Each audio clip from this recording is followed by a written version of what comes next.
ወደ ቤት እየሄድክ ዘላለሟን ለአንተ የኖረችዋን ዘላለም ስላንተ ስትጸልይ የኖረችውን እናትህን ደውለህ ትሳደባለህ። ሞገሴን አጣሁት፣ ክብሬ የለም። በህይወት ክብርን የምታጣበት ቦታ ቢኖር ደግሞ መጠጥ። በፍጥነት የምትሄድበት ነገር ቆም ብለህ ማየትና ማስተዋል ካልቻልክ ብዙ የሚያቃጥሉ ሰዓቶች ውስጥ የመግባት ቻንስ ከፍተኛ ነው። ሰዎች ቴሌቪዥን ላይ ለመቅረብ እና ለመታየት የትኛውንም ዋጋ ከፍለው ይመጣሉ። መድረክ ላይ መቆም እውቀት የሚመስለው፣ መድረክ ላይ መቆም ትልቅ ሀብት የሚመስለው ሰው ብዙ ነው። የለፋህበትን ነገር በራስ ሰዓት የምታጣበት የሆነ ጊዜ ይመጣል። ዝና ይዞት የሚመጣው ባለጌ ነገር አለ። ገንዘብ ይዞት የሚመጣው ባለጌ ነገር አለ። ማስተዋልህን እስካልተነጠቅ ድረስ ማለት ነው። ሌላን ሰው ያስቀየመ ሳይመስለው ግን እያስቀየመ ያለ ሰው ሊኖር ይችላል። አሁን ላይ እሱ እያለፈ ያለበት መንገድ ስህተት መኖሩን ሊነገረው የሚገባ ሰው ይኖራል። ስህተቶችን ልንሰራ እንችላለን። በየትኛውም ስህተቶችን ውስጥ ግን የራሳችንን ልቦና የምንሸጥበትን እድል አንፍጠር። 14 ዓመት 15 ዓመት ቀላል አይደለም። በአንድ ሙያ ላይ ራስህን እያሳደግክ መምጣት። አሁን ላለው ቴዲ የትኛውም ሰው አይደለም ያመጣው፣ ራሱ ቴዲ የተጓዘበት መንገድ ቻሌንጆች አሉ። ድርጅት መክፈት ከባድ አይደለም። ድርጅት ማስተዳደር ነው ከባድ። ከመሞቴ በፊት ዛሬ በዚህ ሰዓት ከመሞት በፊት አንድ ነገር አውራ ዛሬ በአምላክ ፊት ተብዬ ብጠየቅ ፈጥኜ የምለው አምነህበት ነው። ሰዎች ይገፋፉ ነበር። ድሪሜን የገደልኩበት፣ እኔነቴን ያጣሁበት፣ በጣም ሪግሬት የማደርግበት የሆነ ዓመት ተፈጥሯል። አይ ቲንክ ቅዳሜ ቀን ምናምን ይመስለኛል ማታ ላይ ዝም ብዬ ትኬት ቆርጬ ይርጋ ለማርሴማ ሄድኩት።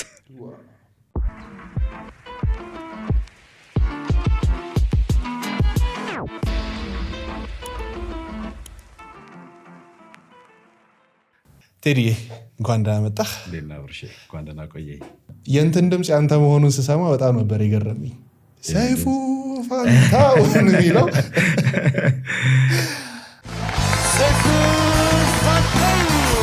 እንዴት ተገናኛችሁ? ነገሩ ማን ነው?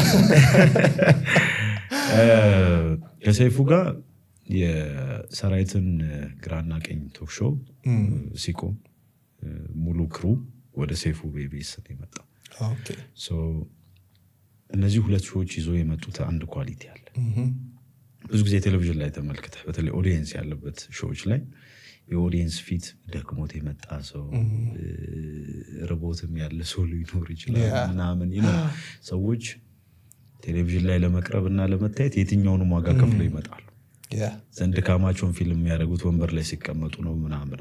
እነዚህ ሁለት ሾዎች ምንድነው ሲያደርጉ የነበረው እና የእኛ ሚና የነበረው ያንን ሰው የማነቃቃት ያንን ሰው አሁን ሰውን ኢንስፓየር የማድረግ የማነቃቃት ዘን ጥሩ ፊት እንዲኖሩ የማድረግ። ስለዚህ አስቀድመን እኛ ያንን ስራ እንሰራለን። ሰው የኔ ሚና ያ ነበር። የመድረክ አስተባባሪ ነኝ ምናምን። ከሰራዊት ወደ ሰይፉ ሙባረክን ሁላችንም ከዛ በኋላ እንግዲህ የዛሬ 10 ምናምን ዓመት የተቀረጸ ድምፅ ነው የሰማው። አሁን ድረስ እሱን ነው የሚጠቀመውም። አሁን እየተመካከር ነው አብዴት እና ብራንድም ሆኗል እኮ አሁን ይመስለኛል።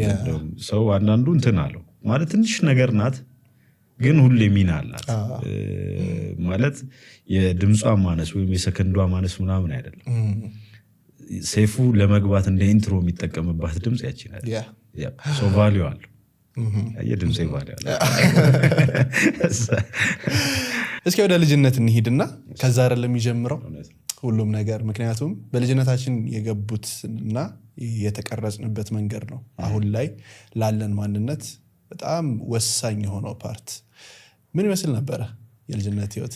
እኔ ተወልጄ ያደግኩት ሳሪስ አካባቢ ልዩ ስሙ ቀይ አፈር የሚባል ሰፈር ነው።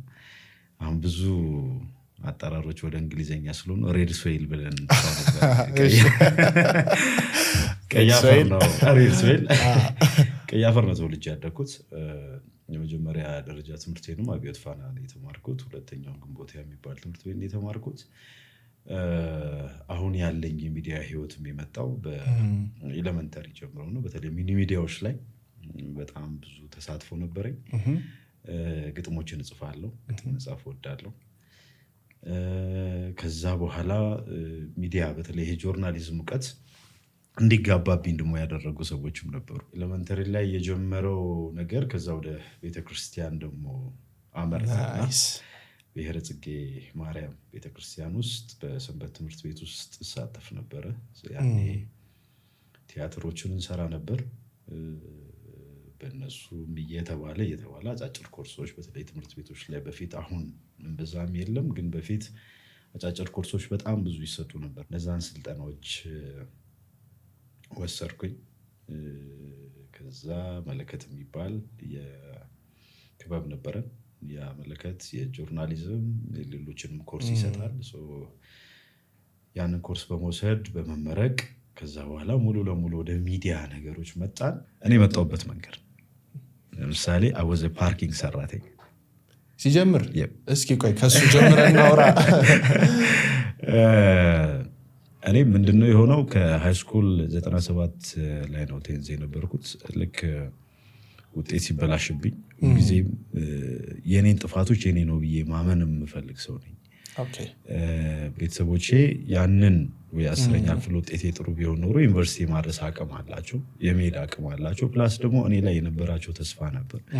ያንን በራስ መንገድ ይሄ በተለይ አሁን አርት ላይ ፎከስ በማድረግ የሆኑ ነገሮች ውስጥ በመግባት ትምህርት ላይ ብቻ ፎከስ ባለማድረጌ የ10ኛ ክፍል ውጤት ተበላሸ። ራሴ ላይ ነው እርምጃ መውሰድ ያለብኝ ቢኮዝ ተጠያቂው ነኝ። ስለዚህ 97 ዓመተ ምህረት ላይ የመጀመሪያውን ነገር በተለይ አባቴ የሙያ ሰው እንደሆን ይፈልጋል፣ ባለሙያ እንደሆን ይፈልጋል። የሙያ ሰው ማለት እሱ ፎርማን ነው፣ ሮድ ፎርማን ነው። ሁልጊዜ ሲመጣ ምናምን ከሳይት እኔን ካልኩሌሽን ምናምን ያሰራኛል፣ በዚህ ስኩዌር ሜትር በዚህ ምናምን እና አርት ውስጥ ብዙ እንድቆይ አልፈለግም። ደን ምንድነው ያደረግኩት 97 ዓመተ ምህረት ላይ ቄራ የመጀመሪያ ፓርኪንግ በማህበር ተደራጅቶ ሲጀመር የመጀመሪያ ተቀጣሪ ነበርኩኝ። ያኔ በወር 100 ብር ነው የሚከፈለኝ። በ100 ብር ደሞዝ ነው የሰራሁት። 72 ብሩን ፋሲል ቴክኒክና ሙያ ትምህርት ቤት ውስጥ በማታ ትምህርት ክፍለ ጊዜ ኤሌክትሪሲቲ ማር ነበር። ያም ምንድነው የአባቴን ህልም ከመኖር ነው። የሙያ ሰው አሁን ኤሌክትሪክ ፈራለሁ ባይዘ ግራጁዌት አድርጌያለሁ ሌቭል 4 ግን ኤሌክትሪክ ፈራለሁ። ያኔ ስማር ፓርኪንግ ሰርቻለሁ ለ5 ወራት ያህል። ያንን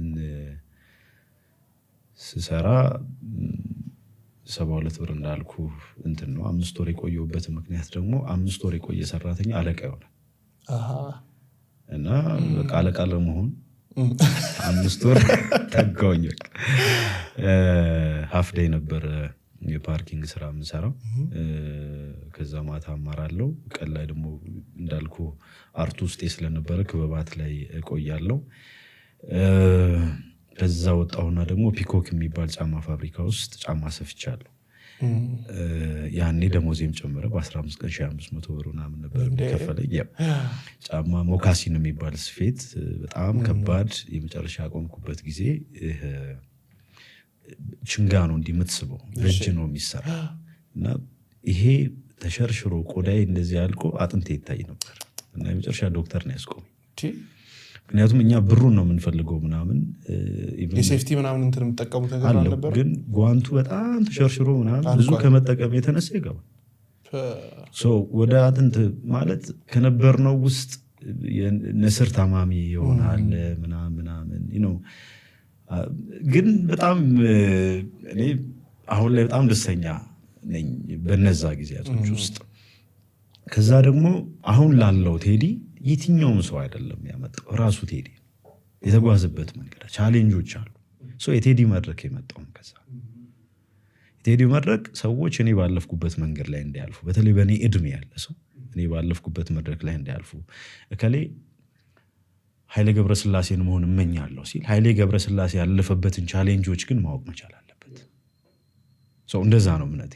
ስለዚህ የቴዲ መድረክ እነዛን ሰዎች ኢምፖርታንት የሆኑትን ሰዎች ወደ መድረክ ማምጣት ዘንድ ቻሌንጆች እኔ ስለ ሰክሰሳቸው እንዲያወሩ ራሱ እድል አልሰጣቸው። ለምሳሌ ይህን ያህል ሰራተኛ ቀጥሬ ይህን ያህል ህንፃ ገብቼ ብሬ እኔ እንደዚህ መስማትም አልፈልግም። ቢኮዝ እሱ አይደለም ለአንተም ለእኔም ለሌላውም ማህበረሰብ የሚጠቅመው። ግን ኃይሌ ገብረስላሴ ይህን ሁሉ ሀብት እንዲያካብት የከፈላቸው መስዋዕትነቶች ምንድን ናቸው? ቻሌንጆች ምንድን ናቸው? አነሰም በዛ ቻሌንጆች ውስጥ ያለ ብዙ ሰው አለ። የቴዲ መድረክ ያንን ነው ኤክስፔሪንስ ያደረገው እና የመጀመሪያ ስጀምር ኃይሌ ገብረስላሴ በእኔ መድረክ ውስጥ ከቀረቡት ውስጥ ኃይሌ፣ ጋሽ ውብሸት ወርቅ አለማው፣ ጋሻ ያለ ሙላት፣ መንሱር አሁን ያለው መንሱር አልነበረም ያኔ። አሁን ፌመስ ነው። አሁን ሌላ እኔን ራሱ አይሰማኝም። ያኔ ነጋዴ ነበር ምናምን። እነሱ የት ነበርሽ፣ ኢሳያስ ማስታወቂያ፣ አቶ ቁም ነገር፣ ኦዚ ግሩፕ፣ ሲስተር ዘቢደር፣ ዘሚየኑስ በጣም ብዙ በተለያየ ዘርፍ ላይ ሰክሰስፉል የሆኑ ሰዎች እኔ ሾው ላይ ቀርበዋል። ግን መቀጠል ያልቻለ ዛሬም ድረስ በጣም ለእኔ አቅም የሆነኝ ሾው ነው። እሱ አንደኛው። ምን አስተማረህ ያ ሾው? ብዙ ነገር። መጀመሪያ እኮ የሆነ አስተማሪ የሆነ ነገር ለመፍጠር አንተ መማር መቻል አለ። የመጀመሪያው ተማሪ ነኝ እኔ። በእያንዳንዱ ኢንተርቪው ውስጥ እስከዛሬም ባለኝ ኤክስፔሪንስ ነው ማወራ። በእያንዳንዱ ሰዎችን በማወራው ነገር ውስጥ የራሴን ልምድ ነው እያስተካከልኩ ሄደው ማለት ብልጠትም በለው ምንም በለው እያንዳንዱ ግን ተግብሬዋለሁ ወይ እሱ ገና ጥያቄ አለው። በጣም ብዙ ነገር እናነሳበታለን። ቢኮዝ ድሪምህን ደግሞ የምታበላሽበት የሆኑ ጊዜያቶች ይመጣሉ። የለፋህበትን መንገድ ደግሞ በራስ መንገድ የምታበላሽበት ጊዜያቶች ይመጣሉ። እነሱም በኋላ ላይ እናወራቸዋለን። እርግጥም ስለሚጠቅሙ እሱ መድረክ እኔም ብቻ አይደለም በጣም ብዙ ሰው አስተምሯል። በጣም ብዙ ሰው ሲቆምም ተከፍቷል። ሆነስትሊ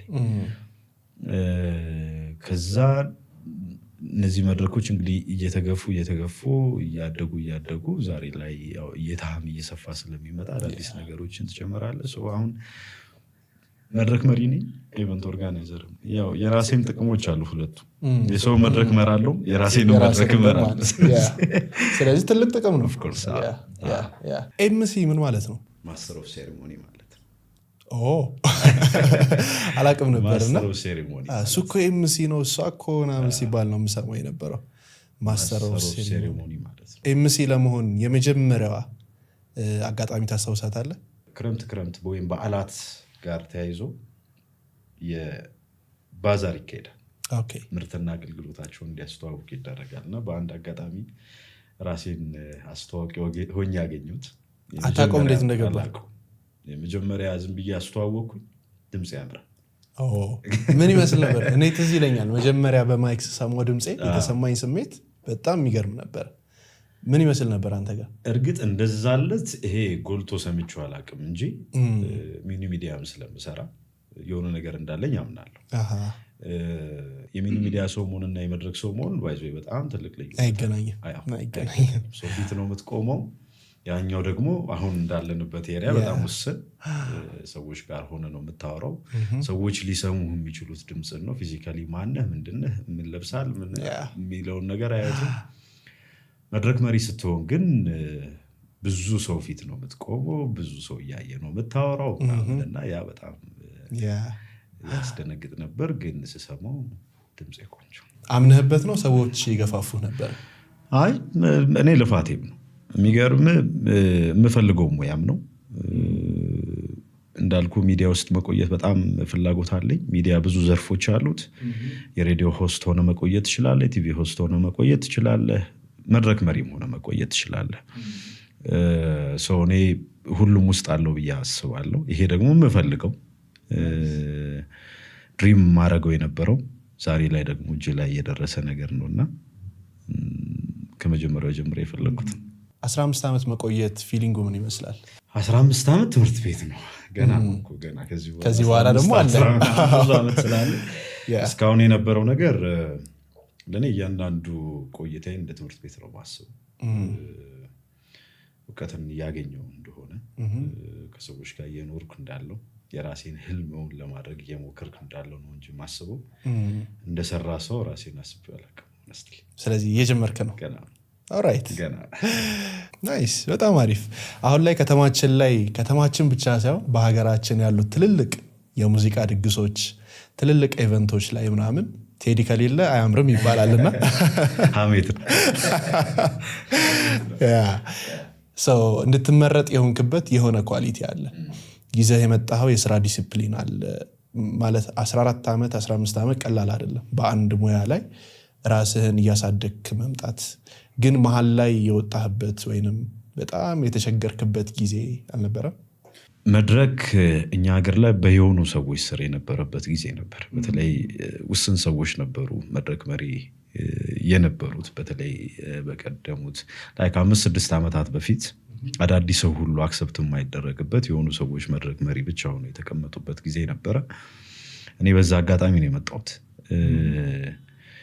ግን ቻሌንጆቹ በጣም ሰፊ ነበሩ የመጀመሪያው ቻሌንጅ ፊዚካሊ የነበረኝ ነገር ነው አሁን ያለኝ ሰውነት የለም ያን ቀጭን ነበር በጣም በጣም ቀጭን በጣም አጭር ከባድ ለነገሩ እኮ እንደዛ እኮ ነው አይደለ በጣም ቀጭን ሆኖ ድምጽ ከየት ነው የወጣው ምናምን ትላለህ እኔ የሚገርም ሬዲዮ ስሰራ 2002 ዓመተ ምህረት ላይ ሰዎች ሁሉ ጊዜ ጥያቄው የሚሆንባቸው የነበረ ነገር ሬዲዮ ላይ በስልክ አውርቼ ቴዎድሮስ ባላለው ከሸጋውበት የሬዲዮ ፕሮግራም ነው ምናምን ብያወራለሁ እና ፊዚካሊ ግራ ይገባቸውና ማን ያወራን ምናምን ኢቭን አንዳንዱ እኔን ለመደገፍ ብሎ ስፖንሰር ያደርጋል ካየህ በኋላ ልጅ ነህ ምናምን ሰው ትልቅ ቦታ እንድደርስ ነው ምናምን ብሎ ስፖንሰር ያደርጋል ለብዙዎቹ ቻሌንጅ ያደረገኝ የነበረው እሱ ነው በተለይ ወደ መድረክ ስትመጣ ረጅም ጊዜ ይህንን እድል ማግኘት አትችልም አላገኘውም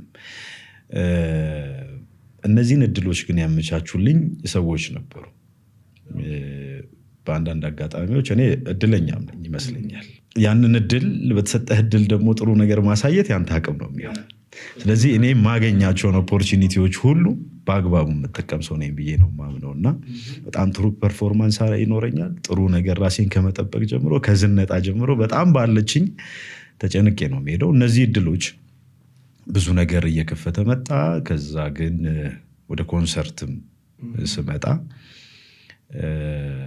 እሱም እንደዚሁ ቻሌንጅ ነበረው በተለይ ኮንሰርቶች በእርግጠኝነት በአሁኑ ሰዓት አዲስ አበባ ላይ እንደዚሁም በሀገር ደረጃ እንደኔ ብዙ መድረኮች ይመራል ብዬ አላስብም በቁጥር ታውቀዋለህ ወይ ብዙ ነው በጣም ብዙ ነው ከናቲማንና ከአብዱ ኪያር ኮንሰርት ተቀብዬ ቬሮኒካ ከዛ ሚካኤል በላይነህ ከዛ ዳይ ጽጌ አራቱም ኮንሰርት እኔ ጋር ናቸው ስለዚህ አታርፍም ከነዛ በፊት ደግሞ የነበሩ በጣም ብዙ ኮንሰርቶች አሉ ለምሳሌ ሌቭል 1 ኢንተርቴይንመንት የሚያዘጋጃቸው የተለያዩ ኮንሰርቶችን በዋናነት መድረክ በመራው እኔ ነኝ ሌሎችም ካምፓኒዎች አሉ እኔን ይዘው የሚሰሩ ስለዚህ አመት ውስጥ በጣም ብዙ ነው የምትሰራውና በቁጥር የለም ግን በጣም ትልልቅ የሚባሉ በጣም ሰዎች ቢጨብጧቸው የሚመኟቸው አይነት ሰዎች የኪነት ባለሙያዎች ጋር አብሬ ሰርቻለሁ ትልቁ ብዙ ሰው የነበረበት ኮንሰርት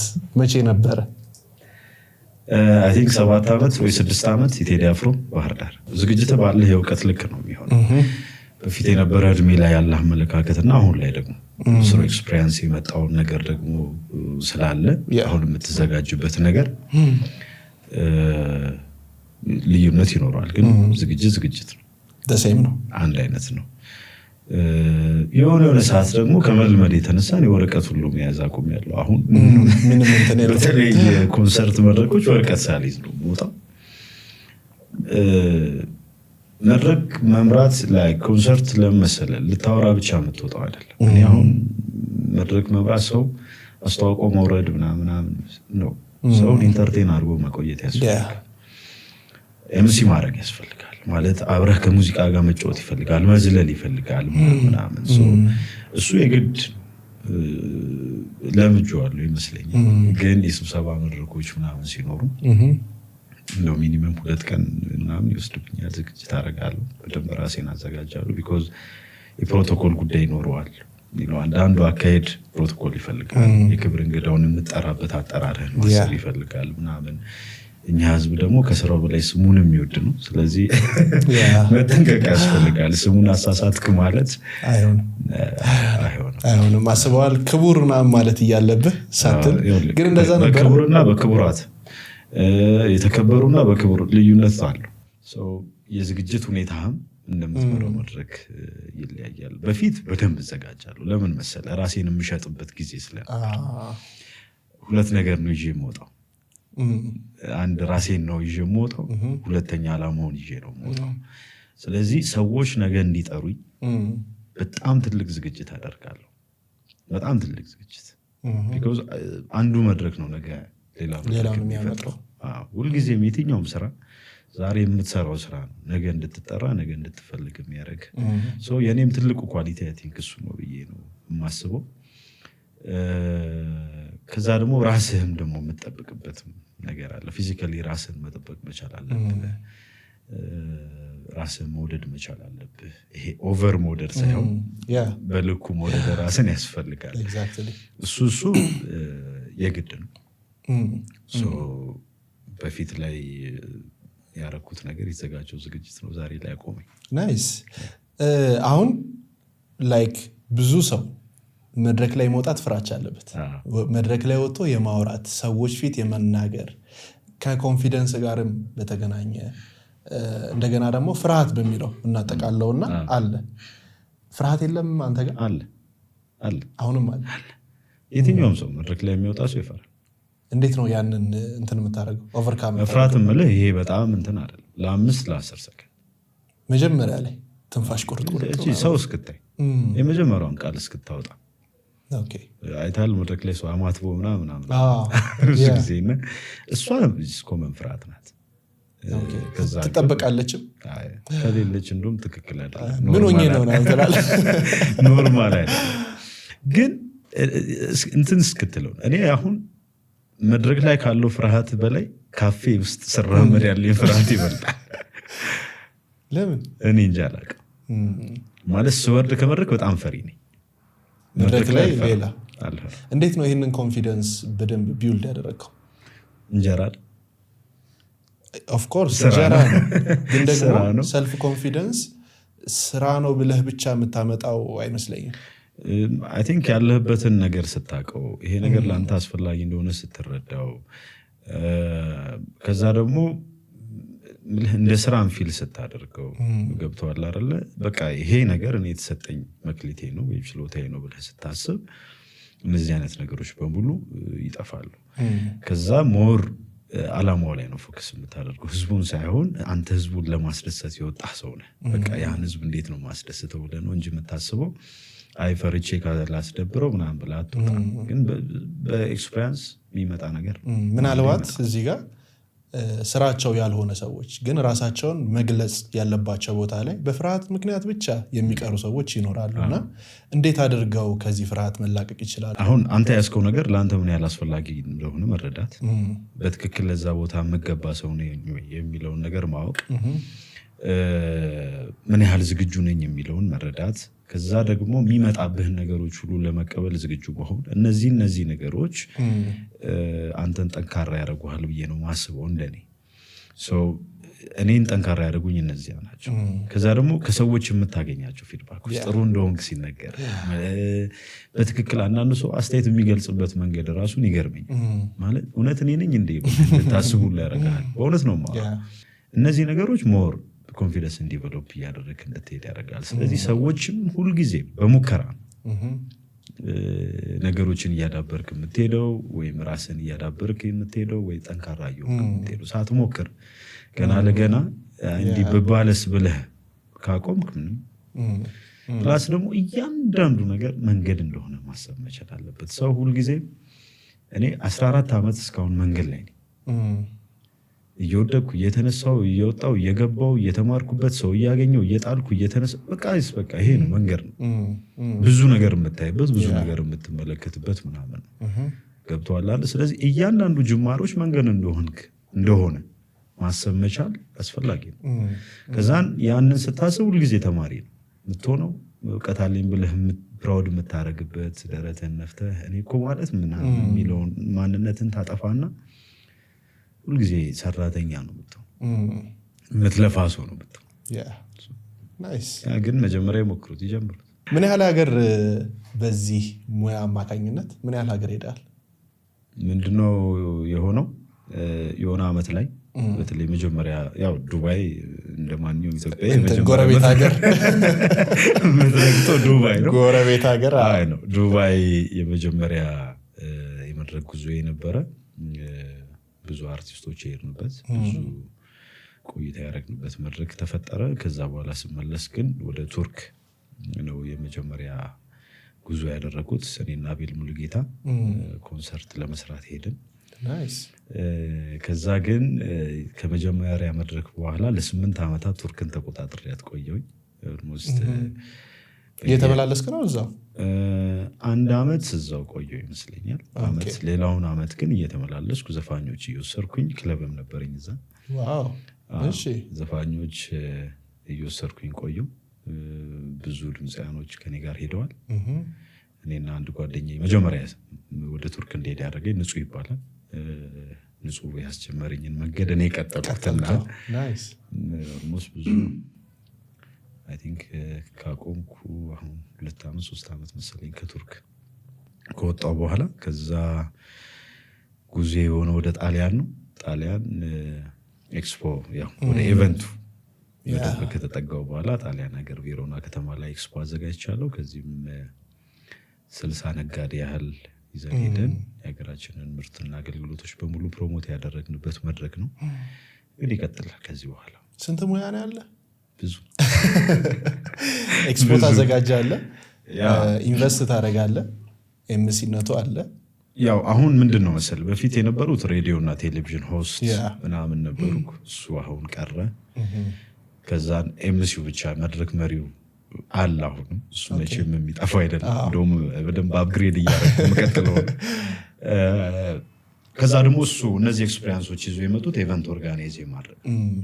ስለዚህ የራሴን ኢቨንቶች እርግጥ ይዘታችሁ ይለያይ እንጂ ከ2002 ጀምሮ የራሴን ድርጅት ማሂ ፕሮሞሽን የሚል 2002 ዓ.ም ነበር የከፈትኩት። 2002 ላይ ስከፍት የመጀመሪያው ነገር ሉህና የሚባል ሆቴል መስቀል ፍላወር አካባቢ የቁንጅና ውድድር ነው ያዘጋጀሁት። ያ የመጀመሪያ ኢቨንቴ ነው።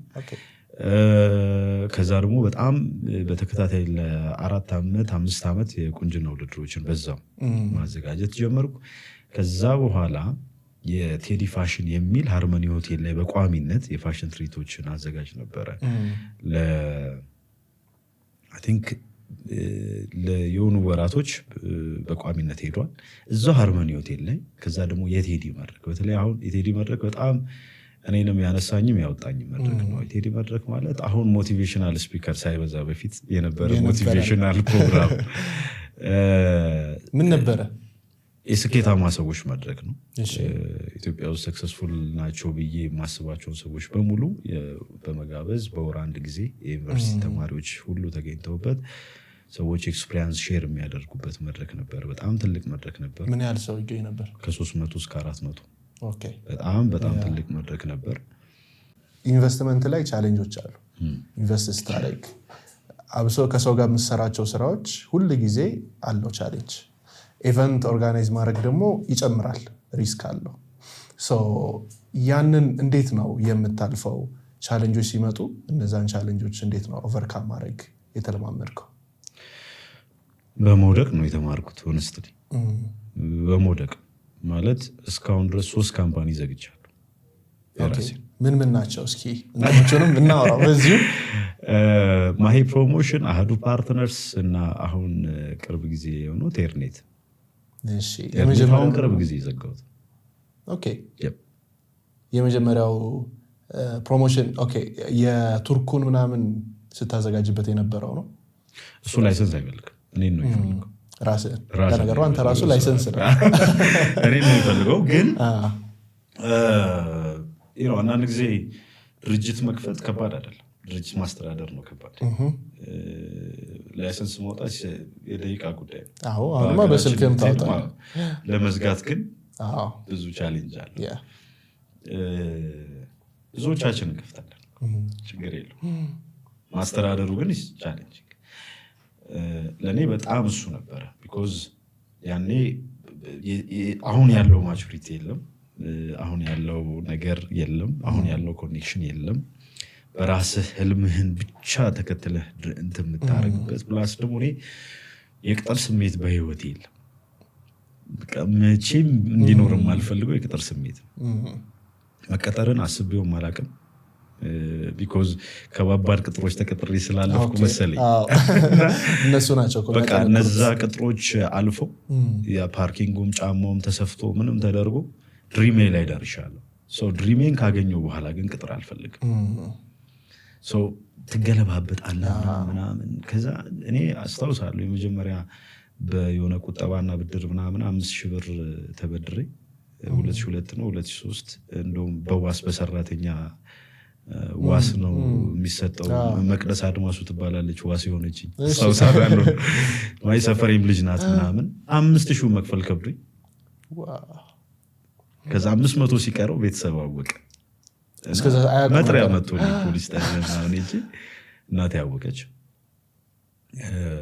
ከፈሉት ገብቷል።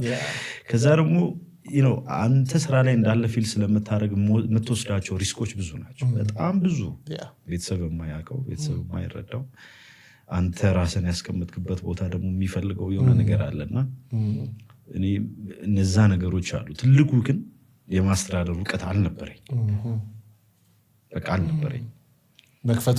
መክፈቱን ነው እንጂ ማስተዳደሩ ላይ ብዛም ነበርኩኝ። ሰው እየተከፈተ እየተዘጋ እየተነሳ እየወደቅን እየታሰርን ታስራል። ኦፍኮርስ በምን ምክንያት? በቼክ ደረቅ ቼክ። ብዙ ሰው በዛ ምን ያህል ጊዜ? አጭር ነው እድለኛ በዛ አጋጣሚ ብዙ አላስ በስራ አጋጣሚ ያው ይፈጠራል። የምትወስዳቸው ሪስኮች አሉ። ቢኮዝ እንደምትሰራ የምታውቅ ሰው ነህ፣ እንደምትሰራ የምታምን ሰው ነህ ምናምን። ስለዚህ የትኛውም ሪስክ አትፈራም። ፕላስ ደግሞ ዛሬ በቼክ የሆነ ነገር አድርገህ ከሆነ እንደምትመልሰው እርግጠኛ ነህ። መሀል ላይ ስትገባ እኮ ነው ነገሮች የማይሉት። ከዛ ደግሞ የምታገኘውን አጠቃቀም ላይ የምታገኘውን ነገር እንዴት ነው የምትጠቀመው? የገንዘብ ማኔጅመንት የትኛውም ወጣት የትኛውም ቢዝነስ ሰው ነኝ ብሎ የሚያስብ ሰው አንድና አንድ ሊያውቀው የሚገባ ነገርና ሊያስብበት የሚገባው ነገር የገንዘብ አጠቃቀም። ገንዘብ ይዞት የሚመጣው ነገር በጣም ብዙ ሰው ያመጣባል፣ ጓደኛ ያበዛባል ምናምን።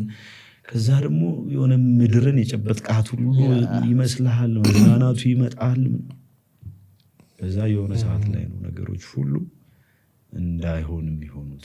ሰው እንደዚህ አይነት ፕሮብሌሞች ነበሩ። በጣም ብዙ ነገር ሀፕን አድርጓል። በጣም ብዙ ምናልባት በኋላ ላይ እናውራቸዋለን። በጣም ቀላል የሚባሉ አይደሉም። ሰው እኔ ውስጥ የነበረው ፕሮብሌም ይሄ ነው። አንደኛ የመጀመሪያ ነገር የራስህን ነገር የራስህን ካምፓኒ ኦውን ስታረግ የምትሸጠው ነገር ራስህን ነው፣ ጊዜህን ነው። መጀመሪያ መስዋዕት ማድረግ መቻል ያለብህ ጊዜህ ነው። ማለት አንተ ልትጫወት የምትችለው በአንተ ጊዜ ውስጥ ነው። ጊዜን ለሌላ ነገር አሳልፈ ከሰጠ ከስራ አውጥተህ ወደ ፐርሰናል ፍላጎትህ ወይ ወደ ምናምን ውስጥ ከገባ ገብቶሃል አይደል? ራሱ ጊዜው ይጣላል። ራሱ ገብቶሃል አይደል? ቢኮዝ ሰዎች ገንዘብ አለህ ብለው ካሰቡ፣ ዝና አለህ ብለው ካሰቡ ሁልጊዜም ከአንተ ጋር መታየትና ከአንተ ጋር መዋልን ይፈልጋሉ። ግን እዛ ሰዎች ይጠቅሙሃል ወይ? እኔን ጎርተውኛል በጣም በእውነት ነው ማውራ። ቀላል የሚባል አይነት ጉዳት አይደለም ይሄ ጉዳት። ቤተክርስቲያን ሄደ አርምሞ እስከመያዝ ድረስ ያደረሰ ጉዳት ምንድነው እንዴ? በእውነት ነው ማውራ። በተለይ የሆኑ አመታት ዝናው መጣ፣ ገንዘቡ ይገኛል።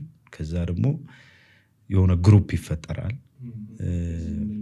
ምን ይሆናል መሰለ ኤቭሪዴይ ትበላለህ፣ ትጠጣለህ። መጠጥ ምለው ውሃ አይደለም። ውሃ በጠጣ ኖሮ ጥሩ ውሃ አይደለም። ላይክ በቃ 7 ቀን ጠጥተህ በዛኛው ሳምንት ሁሉ ተበድረ ብጠጣ ጥሩ የምትመኝበት አይነት ጊዜ ይፈጠራል። 7ቱንም ቀን ጠጥተህ ነው ማውራ። ገብቶሃል አይደል? በእውነት ነው ማውራ። ያኔ እንዳሁኑ አይደለም። አሁን እኮ ቦተል ስትል የሚጠራው ብር ያስፈራል። በፊት በ2000 ምናምን ብር ምናምን ቦተል ካወረድክ እኮ ጋርድ ተመድቦልህ ምናምን ነው የምጠጣው። ከዛ ክብሩ ተው መጠጥ ቤት ብቻ ያለ ነው ይመስል የሆነ ሰዓት የምትባን ነው የፈታሿ ወይም የክለቡ ፈታሽ ጠፋ ሲል ነው ያለ በቃ የሆነ አመት ቤተሰብ ስትሆን እዛው እውነት ነው በቃ ማለት ድሪሜን የገደልኩበት እኔነቴን ያጣሁበት በጣም ሪግሬት የማደርግበት የሆነ አመት ተፈጠረ። አሁን የነገርኩ ለምን መሰለ ይህ ማንነት ዝም ብሎ አልመጣም። የሆነ ዋጋ ተከፍሎ ነው የመጣው። ሰው አሁን ሲያይኝ ምናምን የሆነ የሀብታም ትምህርት ቤት ተምሬ ያለፍኩ ምናምን ነው ይመስለው አይደለም። ገብቶሃል አይደል? የሆነ ነገር በቃ የሆነ እንደዛ አይደለም። በቃ ይሄ በምቾት ህይወትን ብዙ ምናምን ነገር እንትን አላውቀውም። አሁን ይሄን ነው ምቾቴን የነሳሁት ራሴ ነው ቤተሰቤ ኦር ምናምን አይደለም። ገብቶሃል? የኔ ወንድም እስከ ዩኒቨርሲቲ ተምሯል ምናምን ቤተሰብ ጋር ቆይቷል። እኔ ደግሞ በራሴ ጥፋቶች ደግሞ ብዙ ነገሮች ዋጋ ከፍያለሁ። ከዛ እሱን ለማስተካከል ደግሞ የሄድኩበት ነገር አለ ምናምን ከዛ ደግሞ መልሼ ወደ ጥፋት የገባሁበት ጊዜ አለ። የሆነ አመት ምን ሆነ መሰለ የሆነ ጀማ ውስጥ ተቀላቀልኩ። እንዳልኩ ፌመስ ነኝ በሰዓቱ። መድረክ ላይ መቆም እውቀት የሚመስለው መድረክ ላይ መቆም ትልቅ ሀብት የሚመስለው ሰው ብዙ ነው ያለው ታውቃለህ። አንተን ማጣት አይፈልግም። ጀማ ውስጥ ተቀላቀል። እዛ ብር ኖረህ አልኖረህም ትጠጣለህ፣ ትበላለህ። ዛሬ አንተ ካለህ ነገ ያኛው ይኖራል ምናምን። ሁሌ መዝናናት አለ፣ ሁሌ መብላት መጠጣት አለ። 3 አመት ነው ማወራ በተከታታይ ሩቲኑ ይሄ ሆነ። በቃ ጠዋት እንነሳለን፣ እንገናኛለን፣ እንበላለን፣ እንጠጣለን። እንደዚህ 3 አመት ነው ማወራ። ከዛም ቦሌ ላይ ግራውንድ ፕላስ 1 23,000 ብር ተከራይቼ ነው የምኖረው ብቻዬን። ብሩም አለ እዛ ሰዓት ማለት በቃ ለእኔ ዓለም ነው ያ። ገብቶሃል አይደል? ብዙ ነገር መጣ፣ ብዙ ነገር ሆነ። በቃ ከዛ እኔ ጋር ይታደራል፣ እኔ ጋር ምናምን ይዋላል ምናምን። ያ ዓለም ረሳሁት፣ ያለፍኩትን ዓለም ያንኛው በቃ እውነት ረሳሁት። ከዛ ኮቪድ መጣ። ኮቪድ ሲመጣ ማላሱ መድረክ እንዳለ ቆሟል፣ ስራ ሁሉ ቆሟል። ዓለም ላይ ነው ነገሮች ሁሉ የቆሙት። ምን ይደረግ? እጅ ላይ ብር ነበር የዛ ሰዓት የለኝም። ተቀማጭ እንኳን የምታደርገው ነገር የለም። ዝም ብለህ ነው የምትኖረው። ዝም ብለህ ማለት ለአንተ እኮ እየኖርክ ነው ይመስል የሆነ ሰዓት ነው የሚገባ እዛ ብሎ ነገሮች ሆኑ ምናምን። እንደውም እሱም ቤት ስለቀው በጣም በሚገርም ሁኔታ አከሬ 100,000 ብር ትቶልኝ ነው የለቀቁት። እዳ ሆኑ። አቶ ደሳለኝ ይባላል አከሬ። በጣም የሚገርም ሰው 100,000 ብር ነው። ከዛም ወጣ ወደ ኮንዶሚኒየም የተመለሱ። የለፋህበትን ነገር በራስ ሰዓት የምታጣበት የሆነ ጊዜ ይመጣል። ዝና ይዞት የሚመጣው ባለጌ ነገር አለ። ገንዘብ ይዞት የሚመጣው ባለጌ ነገር አለ። ማስተዋልህን እስካልተነጠቅ ድረስ በየትኛውም ነገር ውስጥ በየትኛውም ሲቹዌሽን ውስጥ ልታቆይ የሚገባው ነገር ግን ማስተዋልህን፣ ልብህን አቆየው፣ ጭንቅላትህን አቆየው። ገብቶሃል አይደል? ያቺ ታይም በጣም ከባድ ነበረች። እስከ ቅርብ ጊዜ ነው የማወራው። ደን ምን ሆነ? ምን አይነት ነገር መጣ ማለት ድሮ ምንም ጠጥተህ ምንም የማይሰማህ ልጅ መጨረሻ ላይ ስካርህ ምናምን ወደ ሌላ ነገር እየመጣ መጣ። ታውቃለህ? ስሰክር ቤተሰብ መረበሽ ተጀመረ። እየደወልክ ምናምን ነው ወይስ ማውርቻ አላውቅም። የመጀመሪያ እነሱም መጀመሪያ ነው የሚሰሙት። ማለት ያውቁታል፣ ግን ያወራዋል ብለው ጠብቆ ላይሆን ይችላል። እኔ ግን ስቲል የሚሰማኝ ነገር ነው። ይኸውልህ ልክ ጠጥተህ ወደ ቤት እየሄድክ ዘላለሟን ለአንተ የኖረችዋን ዘላለም ስለ አንተ ስትጸልይ የኖረችውን እናትህን ደውለህ ትሳደባለህ። የአንተን ድክመት ለመሸፈን የዚህ ምክንያቱ እናንተ ናችሁ ብለህ ምክንያት እነሱ ታደርጋለህ። ከዛስ እነደዋለሁ በዛ ሌሊት እንግዲህ ኢማጂን ቦሌ ምናምን ነው የምኖረው፣ አሁን ወደ ፊጋ ነው የምኖረው። አንስቼው ሳሪስ ሄዳለሁ። ብትጋጭ እሱ ምናምን አይደለም። እግዚአብሔር ምስክሬን ጠዋት ገብቼ መኪናው የቱ ጋር እንደቆመ አላስታውስም። ሞገሴን አጣሁት። ክብሬ የለም። በህይወት ክብርን የምታጣበት ቦታ ቢኖር ደግሞ መጠጥ ቤት በህይወት ነው ነገር ማለት መቆመ ዋጋ እንደሌለው መልፋት ዋጋ እንደሌለው የምታይበት ቦታ መጠጥ ቤት ይመስልሃል። መጀመሪያ ላይ ደስ ይልሃል፣ መከበብህ አለ፣ አንጀባው አለ ምናምን። ታዋቂ ደግሞ ሆነ ሲሆን ይብሳል። ከዛ ይኸውልህ ማለት ጓደኞቼ ጋር ማን ያልተሰቃያለ፣ ባለቤቴ፣ ልጆቼ፣ ቤተሰቤ ተሰቃየ። ታምናለህ? እየደወልኩ ምናምን እናገራለሁ፣ እየደወልኩ እንዲያረጋችኋለሁ ምናምን። ይህንን ሾው ያዩታል በእርግጠኝነት። ይቅርታ ናቸዋለሁ። በእውነት እኔንም አጥቼ እነሱንም አሳጧቸው። እውነት ራሴን ያጣሁበት የነበረ በጣም መጥፎ ጊዜ ነው። ምን ያህል ጊዜ ነው? ረጅም ነው፣ እውነት ረጅም ነው። ግን ይኸውልህ መጠጥ ይሸረሽርህና ከአቅም በላይ ጥንካሬን ያሳጣል። እኔ አሁን ጥንካሬን ያጣሁበት ጊዜ ቅርብ ጊዜ ነው፣ ምናልባት ዓመት አይሞላም። እነዛ እንትኖች በጣም መጥፎ ነገር፣ በቃ ምን አይነት ነገር ውስጥ አሁን ቀን ላይ የሚያይ ሰው እኮ ይህን ነገር ያውቃል። ውስጥ ያለውን ጉዳት፣ ውስጥ ያለውን ጥንካሬ መውረዱን አያውቅም። መልበስን ነው የሚያውቀው። ከዛን ያኛውን ቴዲ ነው የሚያውቀው። እኔ ግን ተሸርሽሬያለሁ፣ የለውም። ከዛ ምን ሆነ? የሆነ ቀን እሑድ ቀን አይ ቲንክ ቅዳሜ ቀን ምናምን ይመስለኛል፣ ማታ ላይ ዝም ብዬ ትኬት ቆርጬ ሐዋሳ ትኬት ቆረጥኩኝ በስልክ። ሐዋሳ ትኬት ቆርጬ ቀጥታ ይርጋለም አርሴማ ሄድኩት። ክርስቶስን ነው የማወራ። ይኸውልህ አላቃትም ይርጋለምን። ያው አርሴማን እናውቃለሁ፣ ኦርቶዶክስ ነኝ፣ ገድሏን አውቃለሁ ምናምን። ያ ቤተክርስቲያን ደግሞ የሚሰራውን ስራ በምን አውቃለሁ። አሌክስ የሚባል ሳሊ ቅርብ ጊዜ እንደውም ሶሻል ሚዲያ ላይ ስዕሎቹ ለጨረታ ቀርቦ ምናምን ቲክታክ ላይ ምናምን ሲሸጥ ነበረ። ኢዝ ማይ ፍሬንድ ማለት የሆነ ሰዓት ላይ በደንብ አወራው ነበር ምናምን እና ስለ ይርጋለም አርሴማ ያወራኛል። እዛ የሄደ ሰው የሚያገኘውን ነገር ምናምን ያወራኛል። እና ዝም ብዬ ሄድኩ። ከቤት ከሐዋሳ መመለስ ነው የመሰላቸው። አላምንም እኔ ቤተክርስቲያን ሲሄድ እርግጥ በሃይማኖት ውስጥ ነው ያለፍኩት፣ በቤተክርስቲያን ውስጥ ነው ያለፍኩት። ግን አሁን በነበረኝ ከረንትሊ በነበረው ማንነት ደግሞ ቴዲ ቤተክርስቲያን ይሄዳል ብሎ እሱም ያስበው እሱ አለ አይመስለኝም። ገባሁ፣ ሄድኩ፣ አርሴማ ገባሁ። መመስከርም ስላለብኝ እውነት የምሬን ልክ በሯን ስረቅ ጥንቤ እየወረደ አላቃትም እንዳልኩ እየጠያየኩ ነው የሄድኩት ምናምን። ከሐዋሳ ይርጋለም፣ ከይርጋለም ደግሞ በሞተር ወደ ላይ ምናምን ትወጣል።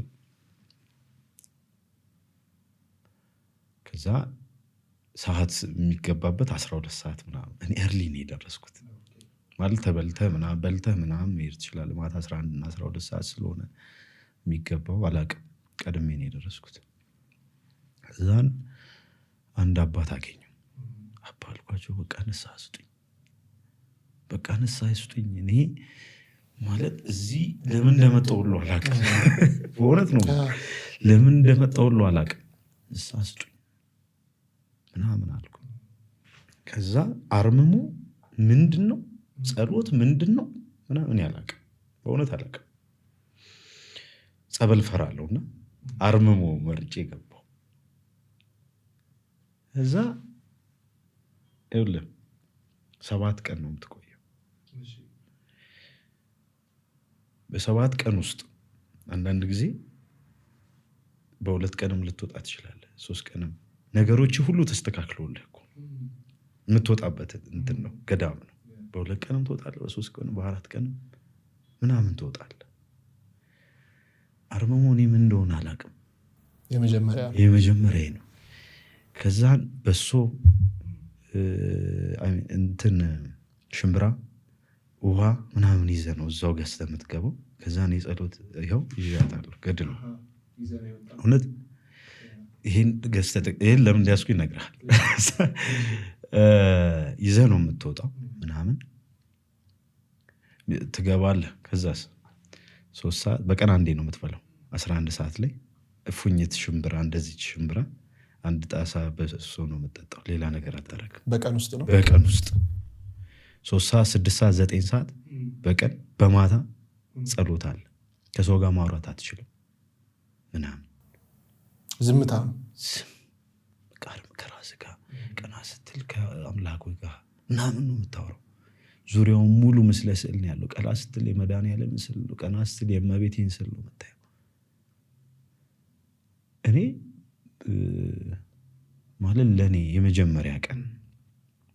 ለመጀመሪያ ቀን እግዚአብሔር ወደዛ ሲመራኝ ዳንኩ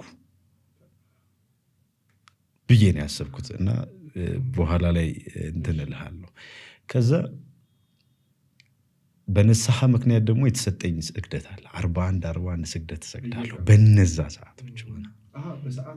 በ3 ሰዓት 6 ሰዓት 9 ሰዓት 41 እሰግዳለሁ። አስበኋል። እኔ ነኝ ጭፈራን ማቅ ማስጨፈርን የለመድኩ ምናምን ራሴን ገዳም አገኘሁት። 3 ሰዓት 6 ሰዓት ምናምን ስነሳ እግዚአብሔር ምስክሬን ነው የማወራው፣ በእያንዳንዱ ጸሎት እንባዬ ይወርዳል። በእያንዳንዱ ጸሎት እኔ አላውቅም፣ ማርያምን አላውቅም። እረፍትም አለው፣ ጥፋተኝነት ስሜትም እንዳለኝ ያስባለሁ ምናምን። ከዛ ደግሞ መዳን እፈልጋለሁ፣ በቃ መዳን እፈልጋለሁ። እኔ አሁን ያ ባለሞገሱ ቴዲ የለም ሰው በደንብ የሚያውቀው፣ ያንን ቴዲ እፈልጋለሁ። ከሰው ጋር ማውራት አትችልም። ኢማጂን የኛ ስራ ደግሞ ብዙ በወሬ ነው፣ አለማውራት ከባድ ነው። ዛን የመጀመሪያ ቀን እዚህ መጽሐፏ ላይ ገድሏ ላይ የገድለ ቅድስት አርሴማ ግጥም ጻፍኩ። ግጥም መጻፍ ጀመርኩኝ። እውነት እኔ ባነበውም ደስ ይለኛል ፈቃደኛ ከሆናችሁ። በሰዓቱ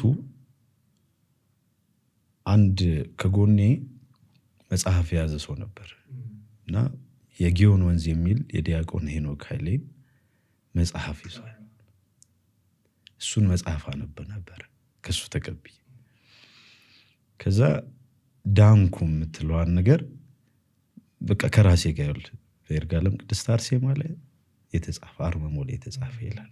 ያልሞከርከውን ያላረከውን አድርገህ የማታውቀውን ነገር ማድረግ በራሱ በእግዚአብሔር ቤት መገኘት በራሱ እኔ ይገባኛል ብዬ የማላስበው አረገዋለሁም ብዬ የማልጠብቀው ነገር ነው እና ያንን ስረግጥና ማልቀስ ማንባት መቻል ቀላል አይደለም። ሰዎች ጋር ብዙ ጊዜ ያነባኸውን እንባ ወስደህ ወደ ባለቤቱ እሱ ነው፣ ክርስቶስ ነው።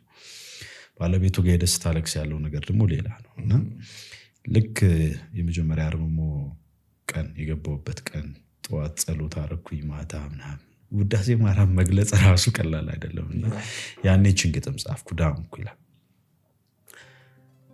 ሞልቶ ተርፎ ሳለ በሀገር በሰፈሩ ልብን የሚሞላ ፍቅርን የሚሰጥ ስንወድቅ የሚያነሳን ጠብቆ ከኋላ ሰው ኃጢአትን መርጦ ከቤተ ክርስቲያኑ ጭፈራ ቤት በልጦ ለካ ጽድቅ የጠፋው ሞት የተንሰራፋው ጥላቻ ያመዘነው ሚዛን የተዳፋው ከዘላለማዊው ምሽቱን መርጠት ነው። ይቅር በለኝ አልኩህ በጠራኸኝ ስፍራ ሞልቶልኝ ተገኘው አንድ እፍኝ ሽምብራ አንድ ጣሳ በሶ የሆድን ሲሞላ ጸሎት ሲያጠነክር ሲምረኝም አየሁ። የዘመናት ኃጢአት፣ የዘመናት ቅጥፈት፣ የዘመናት ውርደት በአንተ ፊት ከቆሙ ንስሐ ከገቡ ለካ እንዲህ ትንሽ ነው። ከልብ ከፈለጉ እግዚአብሔር ማሪ ነው። የኖርኩበት ዓለም ያሳለፍኩት ዘመን እንዲሁ እንደዋዛ ለካ ከንቱ ሕይወት ነው በኃጢአት የጎመዛ። እሱ ፈጥሮኝ ሳለ ጌታ በአምሳሉ ሳናውቅ አያምርም ክርስቲያን መባሉ። እጠቤ ልጅህን በኃጢአት የጨቀየው አንተን አሳስረው በርባንን ካስፈቱት እኔ ምን ተለየው? ጌታ ሆይ አንተ ጋር መምጣቴ አንተን መሸሸጌ ለንስሐ ሕይወት መጥቼ መውደቄ ትክክል ነበር አንተን ለማወቄ። ስትምር አየሁኝ በ2 ቀን በ3 ቀን በርህን ላንኳኩ በጸሎት ቀን በቀን። እንኳንም አወቅኩ እንኳንም መጣሁኝ ምሕረትን ፍለጋ ምንጣፍ ምሮኛል ከሞቀበት አልጋ። ጸሎትን አወቅኩኝ በ3 በ6ቱ ደግሞ በሌሊቱ በርህ ይከፈታል በጽድቅ ላንኳኩቱ። እንኳንም አወቅኩ እንኳን ደጅ መጣሁ እድሜን የሚጨምር ነገን ደስታ የሚሰጥ በሰላም የሚያኖር በረከት አገኘሁ።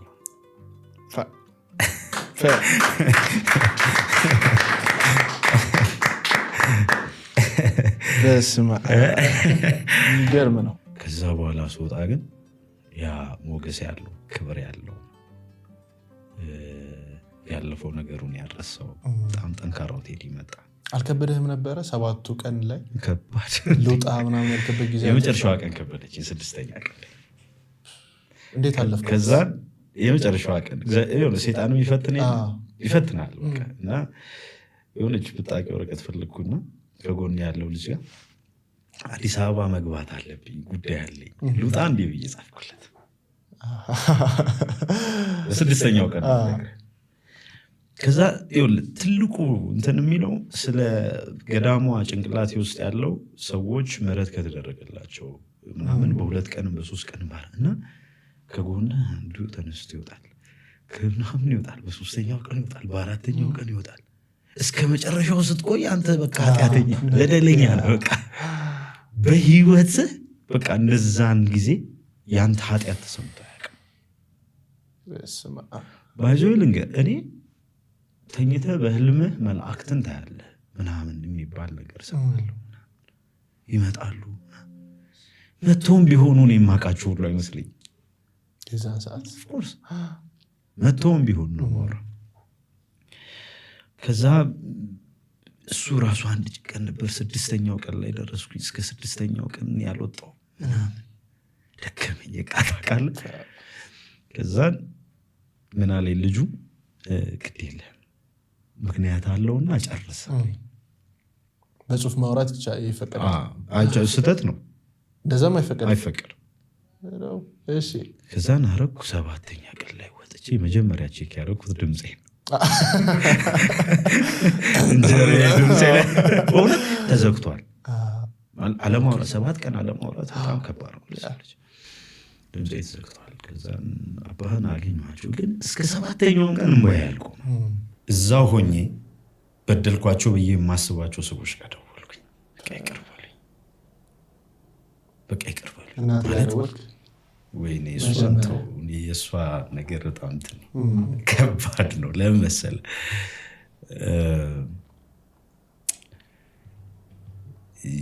ያላለፈችው ነገር የለም በእኔ ያልሆነችው ነገር የለም። በጣም ብዙ ነገር አይመስልም ማለት አሁን ሳወራ ለሌላ ሰው በጣም ከባድ ነው። እውነት ቴዲ ይሄ ሁሉ ነገር ሆነ። ካርታዋን እስከ ማስያዝ ደርሳለች። እንደዛም ሆና እኮ አላሳረፍኳትም፣ እሰደዋታለሁ። እንደዛም ሆኖ ምናምን ያ በጣም እንትን እኔ አሁንም እግዚአብሔር እድሜ ይስጣት። ከዚህ በኋላም ለሷም ለቤተሰቤም እርግጥ ልጆች ሰጥቻታለሁ፣ አያት አድርጊያታለሁ። ግን ያንሳታል ገና በጣም ብዙ የምትመኘውን የምትለፋለትን የለፋችለትን የምትወደውን ቴዲ የምታይበት ጊዜ እንደሚኖር። ግን ምን አለችህ መጀመሪያ ስደውልላት? እሷ ምንም ብላኝ አታውቅም። ሁሌም በዚህ ሰዓት አንተ ያለፍክበትን መንገድ እያለፈ ያለ ሰው ሊኖር ይችላል። ላይክ ሌላን ሰው ያስቀየመ ሳይመስለው ግን እያስቀየመ ያለ ሰው ሊኖር ይችላል። አሁን ላይ እሱ እያለፈ ያለበት መንገድ ስህተት መኖሩን ሊነገረው የሚገባ ሰው ይኖራል። እና ፊሊንጉ ምን ይመስል ነበረ ካለፈ በኋላ ስታየው? ይኸውልህ የመጨረሻ ቀን ወጥቼ ስደውላት አንደኛ አላመነች እና 7ኛው ቀን ላይ ገዳም ውስጥ የምቆይ ስለመሰላት ወደ ይርጋለም ለመምጣት እየተዘጋጀች ነበር። እኔም ፍለጋ መጀመሪያ አውቀው ነበረ ገዳም እንደገባህ ነበረ ወቁት ማለት ሄድኩኝ አልኳቸው፣ ግን እምነት የላቸውም እንዳልኩ። ምክንያቱም ይመኙታል እነሱም በቃ ሄዶ ነገሮቹ በተስተካከሉ ምናምን ማለት አባቴ ብዙ ጊዜ ጸልዋል፣ በጣም ብዙ ገዳማት ሄዷል ለኔ እና ኤርፖርት ሸኝቶኛል መጥቶ። በቃ እግዚአብሔር ረዳኝ። አንተ በቃ ማለት አንዳንድ ጊዜ ዲቴይል ይሄ ሃይማኖተኛ ላንሆን እንችላለን፣ ግን በየእምነታችን የምናለቅስበት የሆነ አድባር እንዳለን ግን ማመን ጥሩ ነው። ገብቷል? እኔ ቤተክርስቲያን ሄጄ በማልቀሴ ብዙ ነገር ተስተካክሏል። ስህተቶችን ልንሰራ እንችላለን። ቅድም ያልኩ ይሄ ማለት በየትኛውም ስህተቶችን ውስጥ ግን የራሳችንን ልቦና የምንሸጥበትን እድል አንፍጠር። ገብቷል? ስህተት ልሰራ ትችላል፣ መጥፎ ልትሆን ትችላል፣ ባለጌ ልትሆን ትችላል፣ የሆነ ሰዓት በሰዎች የሆነ ነገር ውስጥ ልትገባ ትችላለ ምናምን፣ ግን የመመለስን እድል እንዳለ ማወቅ ግን መቻል አለብህ። የትኛው በተለይ ይሄ ነገር በጣም ብዙ ጓደኞች አሉኝ፣ በጣም ብዙ ሰው ይኖራል በተለይ በእንደዚህ አይነት ነገሮች ውስጥ ያለ። እውነት የሚጠቅመው ነገር እሱም አይደለም። መጀመሪያ ግን ህልምን መኖራችንን በትክክል ህልማችን ላይ መሆናችንን ቼክ ማድረግ ያስፈልጋል። ፕላስ የኛ መኖር ደግሞ ለሌሎች ህይወት እንደሆነ በእኛ መኖር ውስጥ፣ በእኛ ጥፋት ውስጥ፣ በእኛ መጉደል ውስጥ፣ በእኛ ማግኘት፣ በእኛ ማጣት ውስጥ ሁሉ ሰው እንዳለ ፊልም ማድረግ ያስፈልጋል። በተለይ ቤተሰብ ያንን መረዳት ከቻለን፣ ያንን ማሰብ ከቻለን ችግር የለም፣ እናልፈዋለን፣ ይታለፋል ምንም ነገር ማለት ነው። እና የደስታ ህይወት ባይዞ ሁሉም ነገር በምታገኘው መጠን ነው የሚለካው። ብዙ ስታገኝ የምትደሰትበት ቦታ ይቀያያል። ዱባይ ላይ ሄደ ኢንጆይ ለማድረግ ዛሬ መስራት መቻል አለብን፣ ያለህ ነገር ማተር ያደርግ። ከዛ ደግሞ አይ ዱባይ ላይ አልሄድም ካልክ ደግሞ እዚሁ የምትዝናናበት ደግሞ ራሱን የቻለ ነገር ይፈልጋል። በየትኛው መጠን ውስጥ ግን በትክክል እስከ ህይወታችን ፍጻሜ ልንይዘው የሚገባው ነገር አንደኛው ድሪማችን። በእኛ ድሪም ውስጥ ብዙ ሰዎች አሉ፣ በእኛ ድሪም ውስጥ ብዙ ነገሮች አሉ። እኔ ልጆች አሉ፣ 3 ልጆች አሉ። ያልመስልም አይደል? የመጀመሪያ ልጅ 10 ዓመቱ 10፣ 6 እና 2 ዓመታቸው ሳንድሮስ ቴዎድሮስ፣ ማርኮን ቴዎድሮስ እና ዮአዳን ቴዎድሮስ ይባላሉ ስማቸው። እውነት የሆነ ጊዜ ለባለቤቴ ምን ብዬ ጻፍኩ? አወነ ቤ ጉድ ፋዘር ምናምን ብዬ ጻፍኩላት። ምን አለች? እስከ ዛሬ አልነበርክም እንዲ አለች። ግን ይህን ጥያቄ ጠየቀች። አልነበርኩም አልኳት። ማለት ገንዘብ በመስጠት ምግብ ስላለ ምናምን አባትነት በዛ አይለካም አይደል? አባትነት ምንድን ነው? አባትነት ጊዜ ነው። አባትነት ህይወት ነው። ለልጆች የምትሰጠው ጊዜ፣ ለልጆች የምትሰጠው ህይወት ነው አባትነት። ለእኔ እንደዛ ነው አሁን የምረዳው። ልጆቼ ምናልባት ከኔ ጋር መጫወትን እኮ እየፈለጉ ሊሆን ይችላል። አንተ ገንዘብን እያሳደርክ ሊሆን ይችላል። ከዛ ደግሞ ይኸውልህ የውጭ ሰው መሆን ጉዳቱ ደግሞ ይሄ ነው። ከቤትህ ውጭውን ትመርጣለህ። ከቤትህ ውጭውን ለማስደሰት ትሞክራለህ። ለቤትህ ምናምን ገብቶሃል? ሰው አሁን ተመልሷል። ቴዲ አሁን በሞገስ ነው የተመለሰው። በእውነት ነው የማወራህ፣ ቀላል የሚባል አይደለም። እርግጥ ከዚህ በኋላ የሚሸወድበትን ነገሮች በሙሉ አጥፍቻለሁ። እኔ ላይክ ስመለስ የገጠሙኝ ነገሮች የሚገርም፣ እኔ እዚህ መሀል ላይ አንዲት ሴት ማንሳት የግድ የሚለኝ ይመስለኝ።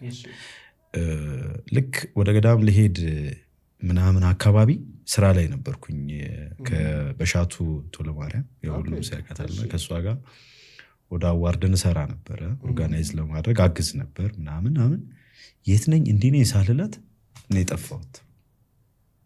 ስልኬ በቃ ተቀጠቀጠ ምናምን የለም ቴዲ። ከዛን ወዳ የሆነ ጊዜ ሲቀረው ነው የመጣሁት። ስመጣ ቀን እንዲህ ቦታ ነበርኩ። ደን አሁን አብረን ነው የምንሰራው፣ አብረን ነው እየሰራን ያለ ነው። ኦልሞስት አመት ምናምን ሆነ። ከዛ እግዚአብሔር ሰው አይደለም የሚሰጥህ። እኔ ድሪሜን እንድኖር የምፈልገውን ነገር እንድሰራ የምፈልገው ነገር እንደሆን እግዚአብሔር ሰው ሰጠኝ። ገብቶሃል? ከዛ የሚገርም ትራክ ውስጥ እንደሆን፣ ከዛ ስራዬን እንድወደው፣ ማግኘትን እንድወደው፣ ከዛ ማግኘቴ ደግሞ የሆነ ሰው ዋጋ እንዳለው፣ ከዛ ሌቭልን የሚያከብርልህ ሰው ታውቃለህ። ያንተ ክብር ይሄ ነው። የሆነ ነገር ስጠቀም ካየች ይሄ እኮ አንተን አይመጥንህ የምትል ሴት ናት። ባይዞ ማለት ወደዛ ሲሄድ አንድ ትልቁ የበደልኳት ሴት ብትኖር ባለቤቴ ናት። ትዝታ ይመር ትባላለች። የልጆቼ እናት ናት። በጣም ብዙ ዋጋ ከፍላለች። እርግጥ ብዙ ተፈትናብኝም አለች። ብዙ ነገሮች አልፈዋልና የጊዮን ወንዝ የሄኖክ ኃይሌን መጽሐፍ ሳነብ ሁለት የወጣ ስም የሚል አንድ ርዕስ ያለው እንትን አለው። የተቀነጫጨበ ጽሁፎች ናቸውና እሱን እያነበብኩኝ ምን ይላል? በምድር ላይ ትልቁን ኃጢአት የሰራችው ሔዋን ናት አይደል? በምድር ላይ ትልቁን ኃጢአት ከገነት የሚያስባርር ኃጢአት የሰራችው አይደል?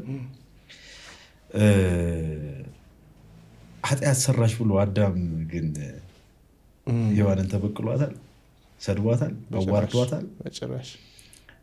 በዛ መጽሐፍ ላይ ምንድነው የሚለው? አዳም ሔዋንን የጠራበት መንገድ በጣም ያስደነግጣል። ህይወቴ ነው የሚለው። ከገነት እኮ አባረዋለች። ከገነት ያባረረችዋን ሴት ህይወቴ ብሎ መጥራት ምን ያህል መታደል እንደሆነ ዝም ብላስ። ከዛን ከመሞትህ በፊት የሚል ጽሁፍ ጻፍኩኝ። ይሄን የጻፍኩት ህዳር 21 3ኛ ወር 2016 ነው። እሺ። ከመሞቴ በፊት ዛሬ በዚህ ሰዓት ከመሞትህ በፊት አንድ ነገር አውራ ዛሬ በአምላክ ፊት ተብዬ ብጠየቅ ፈጥኜ የምለው ከአዳም አባቴ ከፍቅሩ ያየሁትን የሔዋንን ስህተት የሸፈነበትን ቁጣውን ስትጠብቅ ያረጋጋበትን እኔም ለኔዋ ሴት ሳትበድል ላሟሃት በደስታዋ ፋንታ ሐዘን ለሰጠዋት እኔ ለኔዋ ሴት ከመሞቴ በፊት ህይወቴ ነው መላት። አነበብክላት? ሁሌ አነብላታለሁ። ሁሌ ግጥም አነብላታለሁ። እንደወጣው ማለት ምን ፈልጋለሁ መሰለኝ ሰዎች እንዲረዱኝ ይፈልጋለሁ። በቃ ማለት የነበርኩበትን ነገር ምን ይዤ እንደወጣው ከዛ እነሱ ድሪም ወደሚያደርጉት ቴዲ እንደመጣው ምናምን እንዲያስቡኝ ይፈልጋለሁ። እና የመጀመሪያ ያነበብኩላት እሷ በቃ የተሰማት ስሜት የምትልህ ነገር ምናምን ደስ ይላል። በቃ ማለት እግዚአብሔር ይመስገን ይህን ነው ቃሏ። እግዚአብሔር ይመስገን ምናምን ሁሉም ጭንቀት ነበረው። ሁሉም ያ ጭንቀት ነው የቀለለለት። ገብተዋል አይደል? ከዛ ደግሞ ዳግም ወደዛ ነገር እንደማልመለስ ደግሞ እንዲያምኑኝ እፈልጋለሁ። ምን ያህል ጠንካራ እንደሆንኩኝ፣ ምን ያህል አሁን ራሴን መግዛት የምችል ልጅ እንደሆንኩኝ፣ የትኛውም ማግኘት የትኛውም ማጣት የማይጎዳኝ ሰው እንደሆንኩኝ፣ ያ ዋጋ የከፈለው ቴዲ የለም፣ ያ ትንሹ ቴዲ፣ ያ ፓርኪንግ ሰራተኛው ቴዲ፣ ያ ጫማ ሰፊው ቴዲ ገብተዋል አይደል? እሱ በቃ ዛሬ ትክክለኛ ቦታ ላይ እንዳለ እንዲረዱ ይፈልጋለሁ። እና በጣም ደስተኛ ናቸው። እግዚአብሔር ይመስገን። ከዛ ደግሞ ሞገሱ ያስታውቃል። በቃ ፕራውድ ሆኜ ነው የማወራው። ቢኮዝ የሚመጡትም ነገሮች ቀኖች እግዚአብሔር እኔ ማውራ ጉራም ከተባለ ይባል ምናምን ትላንት ከነበረኝ የመድረክ ፐርፎርማንስ ደግሞ ዛሬ መድረክ ላይ ስቆም ግሬስ አለኝ። ነገርም በቃ ግሬስ አለኝ። እንዲህ እኮ ነው ፈጣሪ ሲጨምርበት ግሬስ አለኝ በቃ። እና የሆነ ጊዜ እውቀትም ይጨምርልሃል። ምን ሆነ መሰለ መድረክ እንዳልኩ በጣም ፍሌክሲብል ነኝ። ምንም ነገር የትኛውንም መድረክ መስራት እችላለሁ ብዬ አምናለሁ። አንዳንድ ሰው ደግሞ ኮንሰርት ላይ ሳይ ከኮንሰርት ውጪ ሀገሬ ቴሌቪዥን ላይ የሚተላለፍ ጣፋጭ ሕይወት እኔ እናንተ የተገናኘንበት ፕሮግራም ነበር እና ላይቭ ነው የነበርኩ መማረው እና ያው የላይቭ ስቴጅ አለ፣ ሞገሱ አለ፣ የድምፅ ግርማ አለ ምናምን የሆነች ጓደኛ ይቺ አንተ እንደዚህ ያለኝ በእውነት ነው አንተ ነህ ምናምን አለ። ከዛም በስንተኛው ጊዜ ነፍሱን ይማረው ጌታቸው ድምፃዊው ሲሞት ብሔራዊ ቲያትር የቀብር ስርዓቱን እኔ እንድመራ ተፈረገ። ሌላ ሰው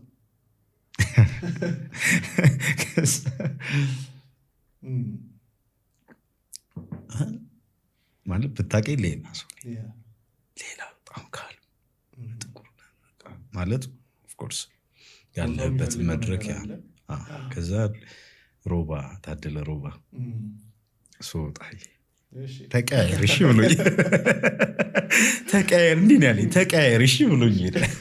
ማለት ለእነሱም እንትን ነው የሆነው። አዎ ግን በቃ እግዚአብሔር ይረዳሃል። ፕላስ በእያንዳንዱ መድረክ ማስደመም እፈልጋለሁ። የትም ቦታ ለእኔ ይገባኛል ብዬ የማምን ሰው ነኝ። ችግር የለብኝ። ናይስ የትም ቦታ እከሌ ጋ ነው ምናምን ነው ፖዚሽኑ ይሄ ነው። እኔ የትም ቦታ ለእኔ የማይመጥን ቦታ የለም። ሄደን አውራ ምናምን ያው ምልህ የሆነ ታጥሯል።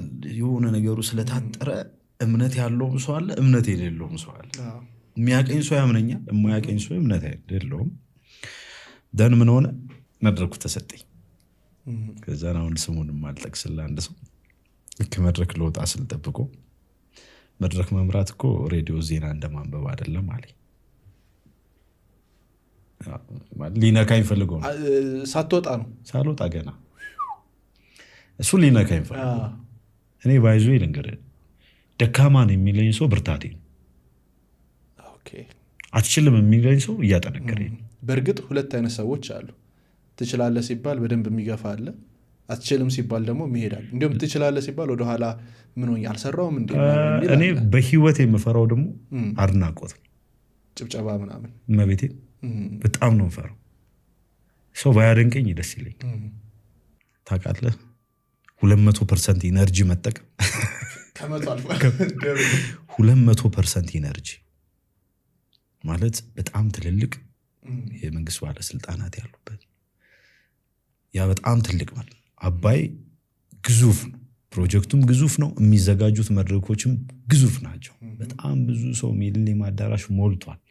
ከዛ ደግሞ ቴሌቪዥን ላይ የሚተላለፍ ሰው ለእኔ ትክክለኛ ራሴን የምሸጥበት መድረክ ትክክለኛ ነው ማወራ ገባው። ሰራሁት በቃ ሰራሁት ስል ታምነኛል። ልክ ስወርድ መጀመሪያ ያቀፈኝ እሱ መድኃኒዓለም ስወርድ የመጀመሪያ ያቀፈኝ ሰውዬ እሱ። ከዛ እነ ዮብ ይሳቃል ኢንተርቴንመንት ምናምን ሸራተን ያዘጋጁት ነበር። የይሳቃል ምሽት የሚባል የኮሜዲ ዘፋኞች የወር ፕሮጀክት ምናምን ለእኔ ተሰጠኝ። ተበረቅ መጣ ሰራው መጣ። እስካሁን አልበረደም፣ እስካሁን አልበረደም። ከዛ ደግሞ ሰዎች እንዲያምኑብህ ማድረግ በየትኛውም ነገር ላይ እሱ እንዳልኩ እኔ ትልቁ ፍርሃቴ አድናቆት ነው እንጂ መስራቴ አይደለም። ስራው እንደምሰራ ቃል አድናቆት ግን እፈራለሁ። እውነት እፈራለሁ። እኔ እንጃ በጣም እፈራለሁ። ምክንያቴን አላውቀው። እንዳልኩ የቤተክርስቲያን ህይወት ላይ ቅድም የጀመርኩልህ የጠፋው ልጅ ታሪክን ቲያትር እሰራ ነበር። በቤተክርስቲያን ውስጥ ጠፍቶ ከአባቱ ቤት ጠፍቶ ምናምን ያለ ታሪክ ነው። የጠፋው ልጅን ታሪክ ሰርቼ በጣም የሚገርም ትወና ምንድነው የበግ ለምድን የለበስኩት ባዶ እግሬን ነኝ ምናምን። ስማ ስወርድ የነበረው አድናቆት እንዳትመለስ ጠፋው። እዚህ ጋር ግን ቴዲ እንድታነሳልኝ የምፈልገው ብዙ ሰው አድናቆትን ፍለጋ፣ ጭብጨባን ፍለጋ፣ ስሙ እንዲነሳለት ፍለጋ በየሶሻል ሚዲያው ላይ እናየዋለን። መገባት የሌለበት ቦታ ላይ ገብቶ እናየዋለን። በጣም ብዙ ነገሮች ውስጥ ሲገባ እናየዋለን። ምን አይነት ጣጣ ይዞ ይመጣል ይሄ አድናቆትን ፍለጋ የሚካሄደው ሂደት?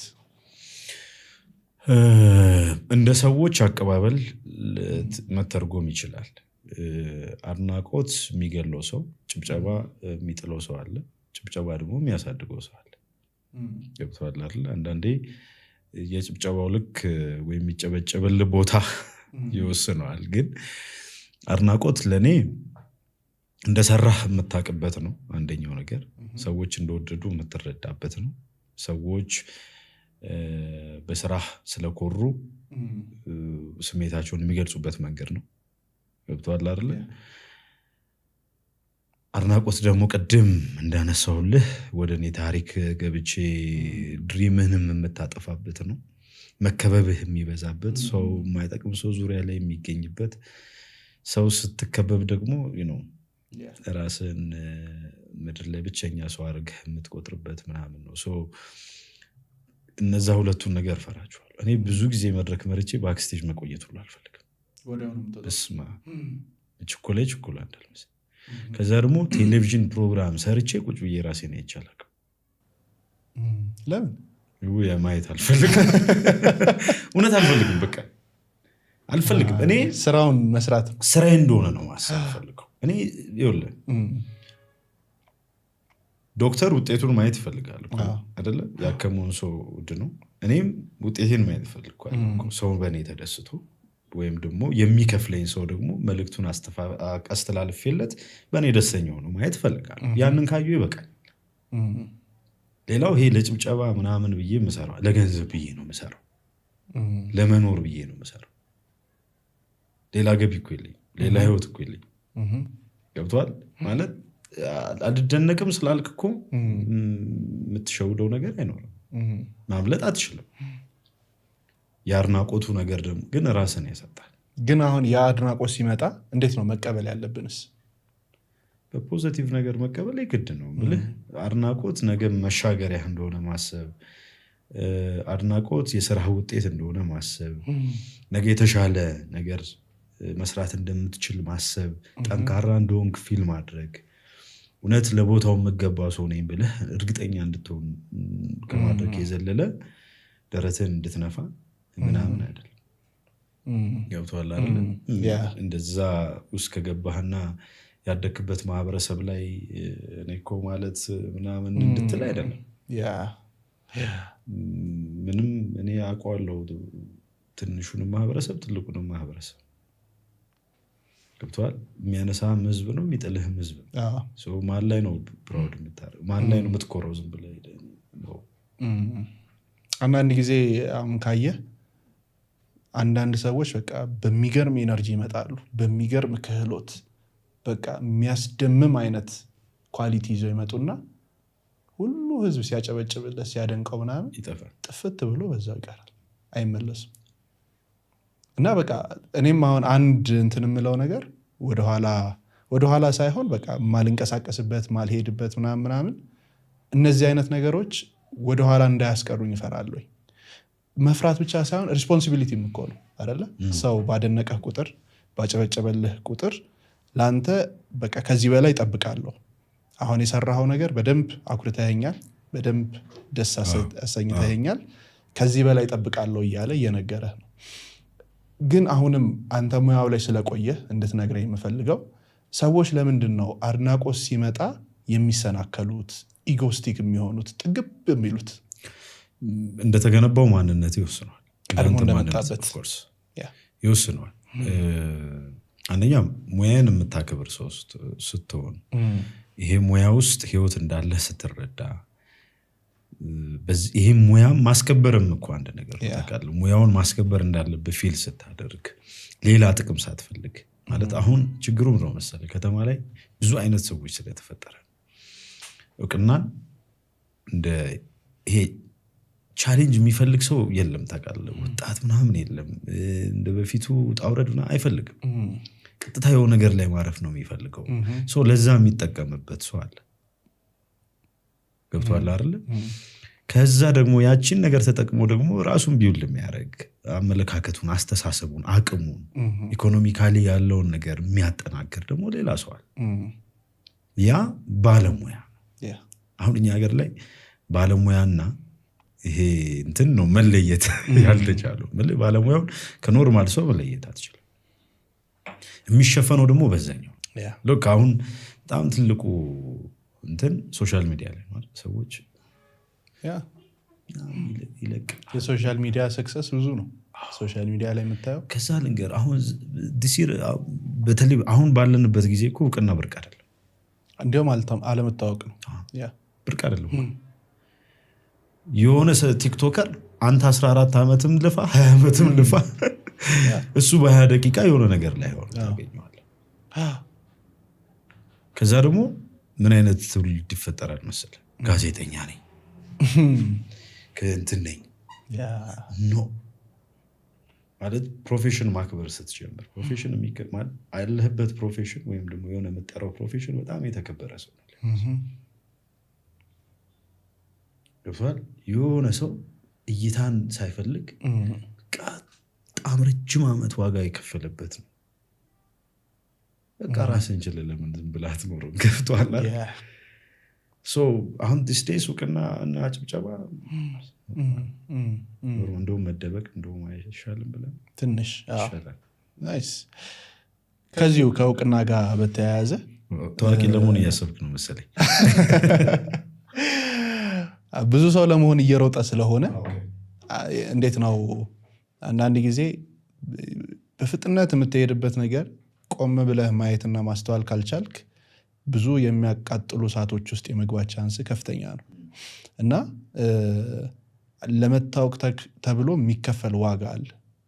ለመታወቅ ተብሎ የሚካሄድባቸው መንገዶች አሉ። ከዛ ውስጥ አንደኛው ጤናን እስከ ማጣት ድረስ የሚደርሱ ነገሮች አሉ። ላይክ እንዴትስ ነው አንድ ሰው ኦኬ ሚዲያው ላይ መጥቼ የሆነ ተጽዕኖ መፍጠር እፈልጋለሁ፣ በፖዚቲቭ መታወቁን በጥሩ መልኩ ሰርቶ መታወቅ የሚፈልግ ህልሙ የሆነ ሰው ሊኖር ይችላል እና በምን አይነት መንገድ ወይንም ጤናማ የሆነው መንገድ የትኛው ነው? ጤናማ የሆነው መንገድ ሰርተ መታወቅ፣ ትክክለኛ ስራ ሰርተ መታወቅ። ትክክለኛ ስራ ማለት በሚገባ ቦታ ላይ አንተን በሚመጥን ቦታ ላይ ህዝብን በሚመጥን ቦታ ላይ ስማኝ፣ እኔ ሚዲያ ያለው ሰው ሁሉ ታዋቂ ነው ብዬ አላስብም። ትክክለኛ ስራ ይሰራል ብዬ አላስብም። የሚዲያ ኦፖርቹኒቲ ስላለ ሁሉም ሰው ትክክለኛ ነገር ይሰራል ብዬ አላስብም። የሚሰራው ነገር ትክክል ነው ብዬ አላስብም። የምትሰራው ነገር ማህበረሰብን ሲጠቅም፣ ሀገርን ሲጠቅም፣ ከራስህ አልፈ ብዙዎችን መለወጥ የምትችልበት አይነት እኔ ልንገርህ፣ እያንዳንዱ የምትሰራው ስራ የወጣህበትን ቤተሰብህን የወጣህበትን ማህበረሰብ እስካልጠቀመ ድረስ ያንተ መስራት ዋጋ የለው። ብቻህን ብትኮራ፣ ብቻህን ብርህን ብትቆጥር፣ ብቻህን የሆነ ነገር ብታደርግ ምንም ነህ። ምንም ይኸውልህ ከተማው ላይ በጣም ስጋ ቤት ባህል ሆኗል፣ ፋሽን ሆኗል። አንድ ቴብል ላይ 6 ሰው ታያለህ። ከ6ቱ አንዱ ነው ከፋዩ፣ ሌላው ጨብጫቢ፣ 5ቱ እየቀለደ ነው። እውነት 5ቱ ያንን ሰውዬ ነው እያኗኗረ ያለው ምናምን ተጋባዥ ከተማው ላይ እውነት ነው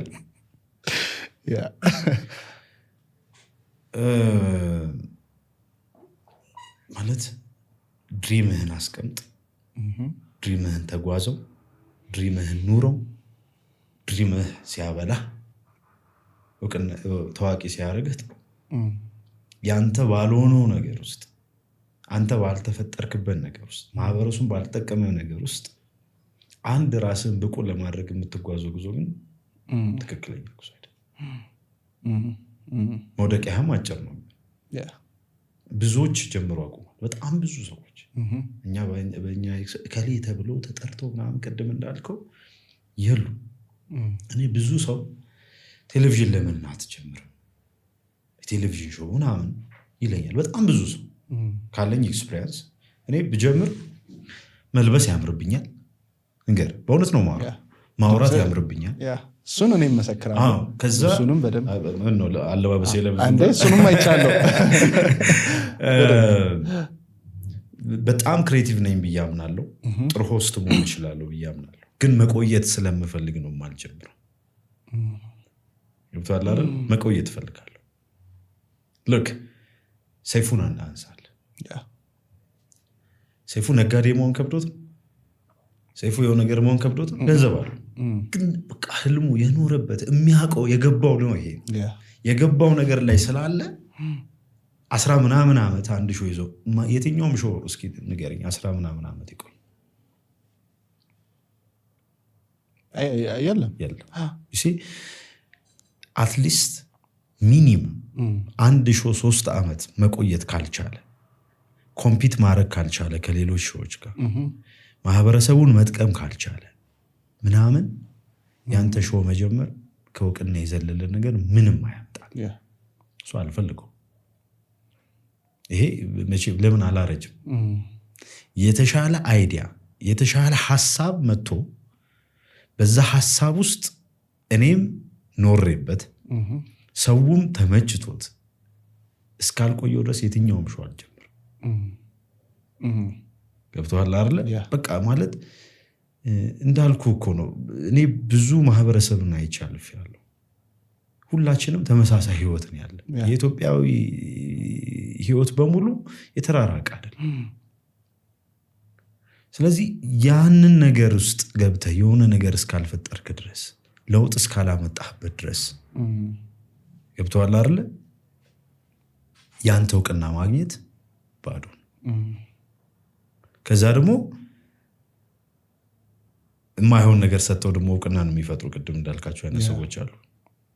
ባበላህ ባጎረሰ ማህበረሰብ ላይ ተጫውተህ ቀልደህበት፣ በሀዘኑ የሆነ ሚስማር ወቅተህ ጨምረህበት፣ እንባ አስነብተው ምናምን ሰጥተው ደግሞ እውቅና የምትፈጥር ቀኝ ሲሰጥ እግር ምናምን ነው አይደል? የለም እኛ ፎሎወር ፍለጋ እኮ ምስኪን ህዝብ ምስኪን ድሃ የሚጫወት ደግሞ ማዕት ሰው አለ። ይሄ የትም አይደርስም። የትኛውንም መንገድ አይራመድም። እመነኝ ማለት ለትንሽ ጊዜ ያደርጋል፣ ግን ይሰብርሃል። እርግማን ይሰብርሃል። የሰው ሀዘን ይሰብርሃል። ገብቶሃል? መታወቅ ከፈለግ እውነት ብቁ አድርገህ ያንን ምስኪንም ረድተህ አብልተህ አጠጥተህ ዘላቂ የሆነ መፍትሄ ሰጥተኸው ምናምን ከታወቅ ያ ትክክለኛው ያ ትክክለኛ ማንነት ያ የሚዲያ ፐርሰናሊቲ ይሄ ምንም ሚዲያ ፐርሰናሊቲ በሌለህበት ነገር ላይ ሚዲያ ኦፖርቹኒቲ ስላገኘህ ብቻ መተህ ዝም ብለህ ማአት ሰው ከጀርባዬ ይኸውልህ ብዙ ሰው ጀምሮ ያውቃል ሾው የቀጠለ ግን በጣም ትንሽ ነው። ገብቶሃል? ያ የትም አይሄድም እኮ። እኔ ጥሩነቱ ብዙ የሚያረጅ ፊት የለኝም። ሁሉንም ጄኔሬሽን የሚቀበል ፊት ነው ያለኝና ምሰራበት ጊዜ አለ፣ ይመጣል፣ የእውቅናውም ጊዜ አለ ምናምን። ግን ትክክለኛ ቦታ ላይ ተቀምጠህ ብትታወቅ ጥሩ ነው። የሰው ቦታ ላይ ተቀምጠህ የማይገባ ነገር ላይ ተቀምጠህ ታዋቂ ነኝ ማለት ነው። ኤግዛክትሊ። እዚሁ ከሚዲያው አሁንም ሳንወጣ ቻሌንጆች ደግሞ አሉ። ያላገባህ ከሆንክ የሚመጡ ቻሌንጆች አሉ። በጣም ብዙ ሰው ይፈልጋል፣ ወንድም ሁን ሴትም ቢሆን በጣም ብዙ አይነት እድል አይደለም ግን ከገንዘብ ጋር በተገናኙ የሚመጡ ነገሮች ይኖራሉ። አትቸገርም ነበረ? ሴቶች አግብተህ ስሜች ይቀርልሃል። አሁንም አለ እኮ ኖርማል። እንኳን ሳታገባ እንዴት ነው ራስህ አግብተህ እኔ አሁን አንዳንዴ ይሳቀቃለሁ እኮ ላይክ መድረክ ምናምን ፖስት ስታደርግ የሆኑ ሴቶች ከስር የሚሰጡ ኮመንት ልክ አይደለም፣ እውነት ልክ አይደለም። ትሸማቀቃለህ ምናምን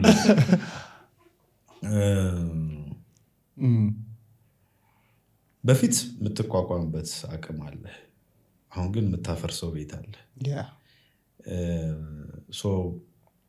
ብዙ ነገሮች አሁን ቅርብ ጊዜ ማድረግ የጀመርኩትን ልንገርህ። እርግጥ ከባለቤቴ ጋር ሁሉ ተጣልቼበታለሁ። ይኒሹ ከሶሻል ሚዲያ ላይ ሙሉ ለሙሉ ቤተሰቤን ማንሳት ፈለኩ። ምን ነበር ምክንያት? ምክንያቴ ለእኔ የተወረወረው እነሱ ጋር እንዳይደርስ እኔ የትኛውንም ኮመንት የመቀበል አቅም አለኝ፣ የመቋቋም አቅም አለኝ። ሶሻል ሚዲያ ላይ መዓት ሰው ነው ያለው። ጥሩ ሰው አለ፣ መጥፎ ሰው አለ ምናምን። እኔ የአንድ ሙዚቀኛ ኤክስፔሪንስ በጣም ይገርመኛል። ረጅም ዓመት ነው የማውቀው፣ በጣም ታዋቂ ድምፃዊ ነው። ከዛ ቅርብ ጊዜ አልበሙን መድረክ እንድመራለት መጥቶ አወራኝ በኤልቪ ሆቴል። ትዳር እንዳለው ልጅ እንዳለው አላውቅም። በጣም የሚወደው ትዳር፣ በጣም የሚወዳቸው ልጆች፣ አንድም ቀንም መጠጥ ጠጥቶ የማያውቅ ልጅ ነው ይሄ ልጅ። ታምነኛለህ? ክለብ ከዘፈነ በኋላ ማታ ሲጨርስ እስጢፋኖስ ወይ መድኃኒዓለም ነው የምታገኘው። ጸሎት አድርጎ ወደ ቤት ይገባል ቀጥታ። ክርስቶስ አንድም ቀን ልጆቹን ሚስቱን ፖስት አያውቅም። ይሄ ልጅ ምክንያቱም ልመሰል የመድረክ ሰው ስትሆን፣ የሚዲያ ሰው ስትሆን የሚጠላ ሰው አለ፣ የሚወድ ሰው አለ። የሚሰነዘርብህ ነገር ደግሞ በጣም ብዙ ዳይሬክት ቤተሰብን ያገኝ በቃ እንደዚህ ልወስን ነው ምስል። ያው አንዳንድ ጊዜ ቤተሰብን መሸሸግም ይመስላል፣ ለሌላ እያመቻችህም ይመስላል ምናምን። እኔ እነሱን ከማቆየት አንጻር ለእነሱ ከመቆየት አንጻር ገብተዋል አይደል? አንተ በምትቋቋሙ መንገድ የሚመጣብህን ነገር ትመልሳለህ ብለህ ሰዎች አድናቆታቸውን በምን እንደሚገልጹ አታውቅም። እኔ ሆነስትሊ እግዚአብሔር ምስክሬ ነው፣ አንድም ቀን ታዋቂ ነኝ ብዬ አስቤ አላውቅም። አንድም ቀን፣ ወደፊትም እግዚአብሔር አያርግብኝ። አሜን። ማለት ታዋቂ ነኝ ብዬ ማሰብ አልፈልግም። እኔ ሰራተኛ ነኝ። የሚገርም ነው። ከዚሁ እንውጣና ደግሞ ምን አይነት አባት ነህ? ከባድ ጥያቄ ነው። ለራሴ አልመለስኩት፣ ግን የገባኝ ነገር አሁን አለ። የምኖረው የምሰራው የምለፋው ምናምን ለነሱ ነው ብለህ በቃ ካልኩሌት አድርገህ ትቀመጣለህ። ታውቃለህ፣ የቤት ኪራይ ስለከፈልክ ወተት ስለገዛ ምናምን አባ ነው በዛ ከለካሁት አሁን አባት አይደለም። ምናልባት እንደዛም የሚያስቡ አባቶች ካሉ ትክክል አይደለም። አባትነት ልጆች በሚፈልጉ ልክ መኖር፣ ልጆች በሚፈልጉ ልክ መገኘት፣ ገብተዋል አይደለ? እነሱን መሆን፣ ከነሱ ጋር ማሳለፍ፣ ከነሱ ጋር መሳቅ፣ መጫወት፣ ከራስህ ፍላጎት ወጥተህ ለነሱ መኖር ስትጀምር ነው የአባትነት። እስከ ዛሬ በነበረኝ ነገር ጥሩ አባት ነኝ ብዬ ማለት ሚዲያ ስለሆነ አክት አድርጌ አልወርድ አይደለም። እርግጥ ይለብሳሉ፣ ዘናጭ ናቸው፣ እርግጥ ይበላሉ፣ አዝናንቻቸው አውቃለሁ። ግን ያ በቂ አይደለም፣ በቂ አይደለም። ይፈልጉሃል። እሱን ለመሆን እሞክራለሁ። ከዚህ በኋላ ልጅ ህይወት ነው፣ ልጅ ትምህርት ቤት ነው፣ ልጅ ማንነት ነው። አንተ ውስጥ ነው እነሱን የምትሰራው ማለት በአንተ ማንነት ነው እነሱን የምትሰራው። አንተ ባለጌ አባት ከሆንክ ልጆችን የምታሳድግበት መንገድ አለ። አንተ ጥሩ አባት መሆን ከቻልክ ልጆች የሚያድጉበትን መንገድ እንደዛው ነው። ስለዚህ ልጆች የሚሰፈሩት በአንተ መስፈርት ነው። የከሌ ልጅ ነው ይባላል አይደል? ስለዚህ እንዳይሰፈሩብህ ልጆችህ መጠበቅ፣ ለነሱ የሚገባውን ነገር መስጠት ምናምን ያስፈልጋል። እንጂ አንዳንድ ጊዜ ሰዎች ልጅ እኮ በረከት ነው ልጅ እኮ ምናምን ይልሃል። እርግጥ በረከት ነው። የራስህን ትተህ የልጆችን በረከትም እኮ ትበላለህ። እውነት ነው ማውራ። ከዛ ግን ያ በረከት ትክክለኛው በረከት የሚመጣው ግን አንተም ለልጆች መኖር ስትጀምር፣ በልጆች ያገኘውን በረከት ውጭ አባክነህ እየገባህ አባት ነኝ የምትል ከሆነ ሮንግ ገብተዋል። ምንድነው የቄሳርን ለቄሳር ናናል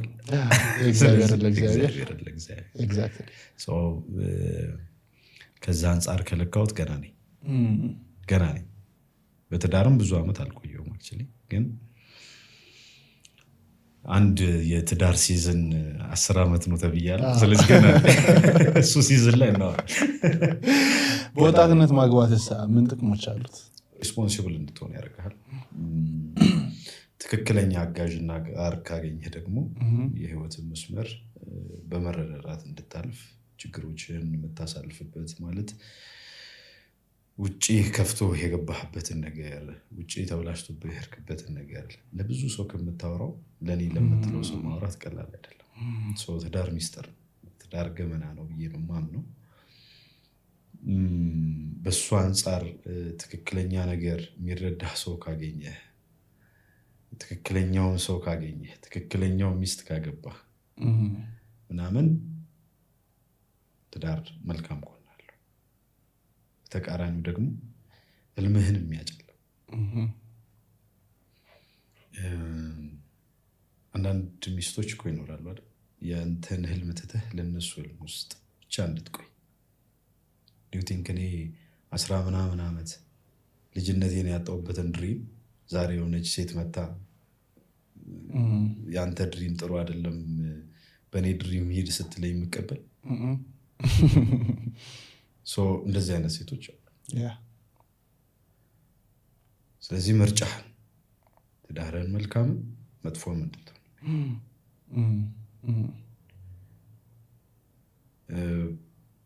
አንተ ድሪም ላይ ኔጌቲቭ ነገሩን አጥፍታለህ በፖዚቲቭ ወይ እያየች ፖዚቲቭን ብቻ እንድትመለከት እያረገች እያበረታች ማለት ወንድ ልጅ ትልቁ የሚገዛው ነገር አይዞ መባል አይዞ መባል። እንደዚህ አይነት ሚስት ካገኘህ በረከት አለው። አይ ምናምን ብላ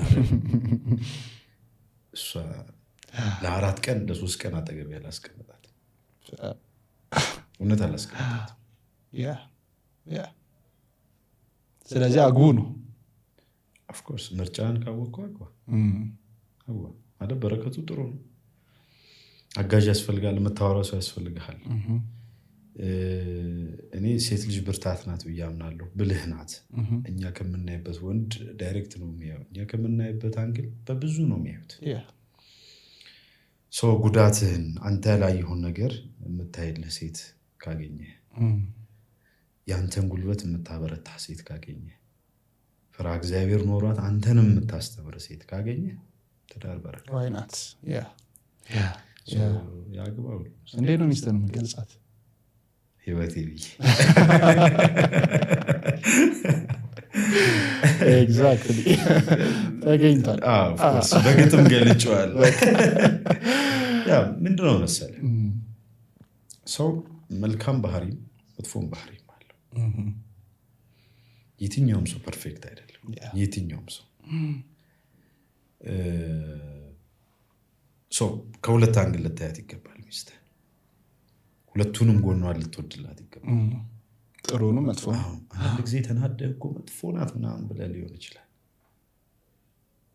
ግን አንተም መምረጧ በራሱ እኮ ጥሩነት ነው። ቤተሰቦቿ ምናምን ጥላ አንተ ጋር መኖሯ ራሱ መልካምነት። የሆነ ሰዓት ንዴት ውስጥ ሆነ ምናምን እሷ እኮ ማለት አንቺ እኮ ማለት ምናምን ልትል ትችል ይሆናል። አትልም አይባል፣ ግን በቃ ያቺ ሴት የአንተ ሴት መሆኗን ማወቅ በራሱ ህይወት ውስጥም ያለው የምትደሰትባትም ናት የምታዝንባትም ናት ምናምን። ስለዚህ እኔ ህይወት ስለ ኦዳ እናውራ እስኪ። ኦዳ ተው ኦዳ አዋርድ የበሻቱ ጥንካሬ የሚገለጽበት የእሷ ጥንካሬ የሚታይበት ትልቅ አቅም ያለው ኢቨንት ቅድም ያነሳውልን ድሪም ያረከው ትልቅን ሀሳብ ይዞ ረጅም ዓመት መጓዝ ቀላል አይደለም። 8ኛ ዓመቱ 8 ዓመት ነው። 8 ዓመቱ ብቻ ሳይሆን አሁን ደግሞ በኢስት አፍሪካ ደረጃ እየሸለመ ነው።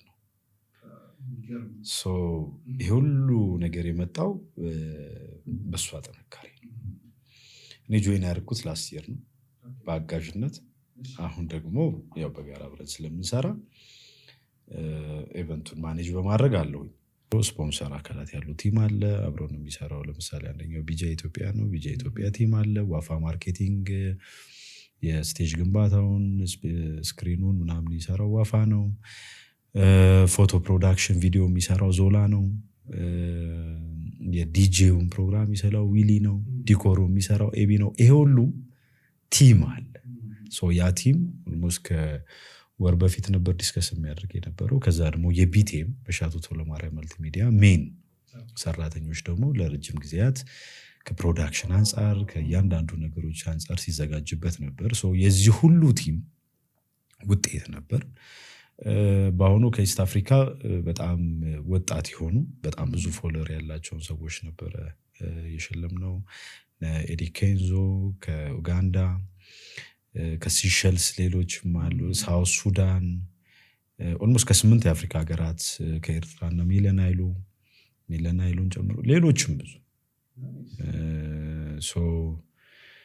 ኦዳ አዋርድ በተለይ የኦሮሞ ኮሚኒቲው በጉጉት የሚጠብቀው በጣም የሚገርምህ ኦዳ ከመድረሱ ከሆነ ጊዜ በፊት ምናምን ስለ ኮስቹም ይጨነቃል፣ ስለ አለባበሱ ይጨነቃል ምናምን። አንደኛው ሽልማት የሚያገኘው እንትን ጥሩ የለበሰ በሚል የዕለት ሁለት ሾው ይደረጋል። ያችንም ስላለ ፕላስ ደግሞ የኢትዮጵያ ሕዝብ ባገኘው አጋጣሚ ሁሉ ባህሉን ማስታወቅ ይፈልጋል። ለኦሮሞ ኮሚኒቲው ኦዳ እንደ ትልቅ ኦፖርቹኒቲ ነው ባህሉን ፕሮሞት ለማድረግ ራሱን ለማስተዋወቅ። አሁን ደግሞ ብዙ ዲዛይነሮች መጥተዋል፣ ሞደርን እያረጉት ያሉ ባህልን ወደ ሞደርን እየቀየሩት። እነዛ ሰዎች ሁሉ ችሎታቸውን ማሳየት የሚፈልጉበት ትልቅ መድረክ ነው እና የሰው ክራውድ ዘንጦ አምሮበት በባህሉ ደምቆ ምናምን የሚመጣ ነው። ሌላው የኦዳ አዋርድ በጣም ትልቁ ኳሊቲ በተለይ የህይወት ዘመን ተሸላሚ የሚል አንድ ካታጎሪ አለው። ያ ካታጎሪ የትኛውንም ክልል የሚለይ አይደለም። በተለይ የጥበብ ኢንዱስትሪ በሁሉም ክልሎች ላይ አለ። ብዙ ማለት የሜን ኮሚኒቲው የኦሮሞ ኮሚኒቲ በደንብ ፎከስ ያደረገ ኢቨንት ቢሆንም ግን ክልሉ ያሉ ሌጀንድ ሙዚቀኞችን የሚያከብር ኢቨንት ነው። በዚህ ዓመት ለምሳሌ ከትግራይ ክልል ካገኘናቸው ወርቃማ ዘመን ውስጥ ከነበሩ በጣም አንጋፋ ሁሌም በህይወት ባይኖርም ከምንወዳቸው ድምፃውያን መካከል ኪሮስ ነው። ኪሮስ በህይወት ባይኖርም በዚህኛው አዋርድ ላይ የህይወት ዘመን ተሸላሚ ያደርጋል። ሌሎችም ከኦሮሚያም እንደዚሁም ለምሳሌ ከጉራጌ ክልል ደምሴ ተካ ማለት በጣም ጀግና ድምፃዊ ኦልሞስት ከ10 በላይ አልበም ያለው አንድም ቀን ግን ተከብሮ የማያውቅ ሰው ዛሬም በብሔራዊ ቲያትር ውስጥ የሚሰራ ሰው ነው። ደምሴ ተካ ከዚህ በፊትም ሲጀመር ከደቡብ ምናምን ተሸልሟል። ከየክልሉ ይዞራል። ያ ምንድን ነው ትልቁ ነገር በባህል የሚሰሩ ሙዚቃዎች ፕሮሞት መደረግ አለባቸው።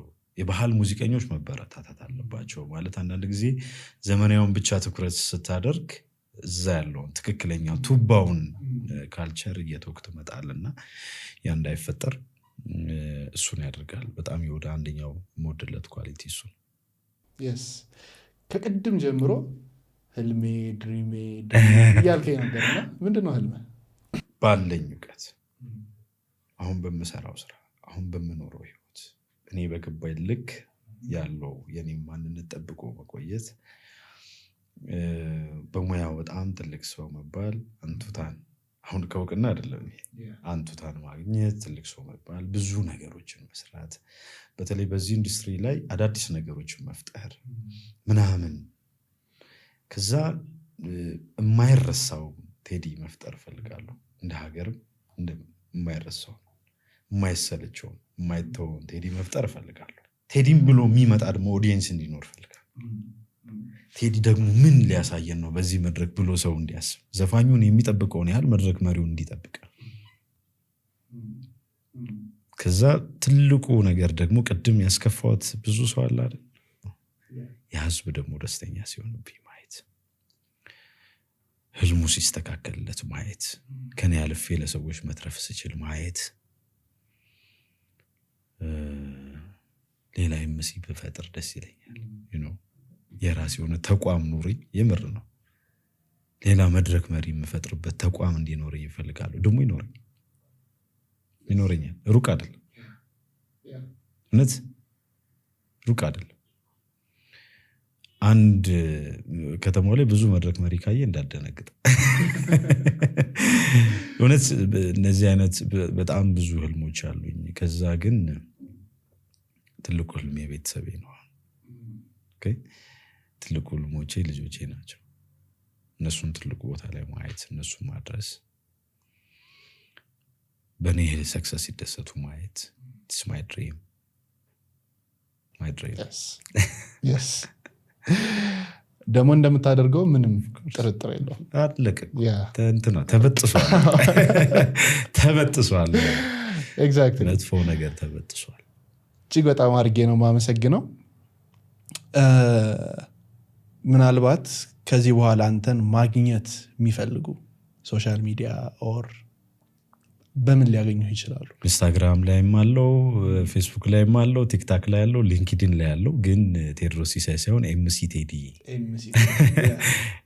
ቴዲ የሚለው ነው የኔ ፔጅ በየትኛውም ጊዜ ማውራት እንችላለን በጣም አሪፍ ከዚህ በኋላም እንግዲህ እየተገናኘን ሌሎች ሀሳቦች ላይም እንደምናወራ ሙሉ እምነት አለኝ እጅግ በጣም አድርጌ ነው የማመሰግነው በጠይቀኝ ጥያቄ አለ መቼ ነው የምታገባው ጠራለሁ አይ በጣም ደስ ይላል ኢነርጂ ደስ ይላል አብርሽ ያው እንስላለን ሳይሆን የመጣበት ነገር ቀላል አይደለም የጀመርከው ነገር ቀላል አይደለም ቅድም እኔ ሳነሳልህ የነበረው በተለይ ሰስቴን ማድረግ ሰስቴናቢሊቲ ላይ በደንብ መስራት ምናምን እሱ በጣም ኢምፖርታንት ነገር ነው እዚህ ቤት ውስጥ ያየሁት ኢነርጂ ቀላል አይደለም የሚገርም ኢነርጂ ነው ያለው እንግዲህ እግዚአብሔር ነገሮች ሁሉ ያው እሱ አይደለም የሚያሳምነው ሞገስ የሚሰጠው የሚያቆይም እሱ ነው ጥሩ ስም አለ ያንን ስም ደግሞ በእርግጠኝነት በደንብ እንደምትጠብቀው አምናለሁ በጣም ነው የማመሰግነው ሰው ነህ ብላችሁ ስላቀረባችሁ እግዚአብሔር ያክብርልኝ እጅግ በጣም አድርጌ ነው የማመሰግነው Thank you. Yes, my brother. Thank you.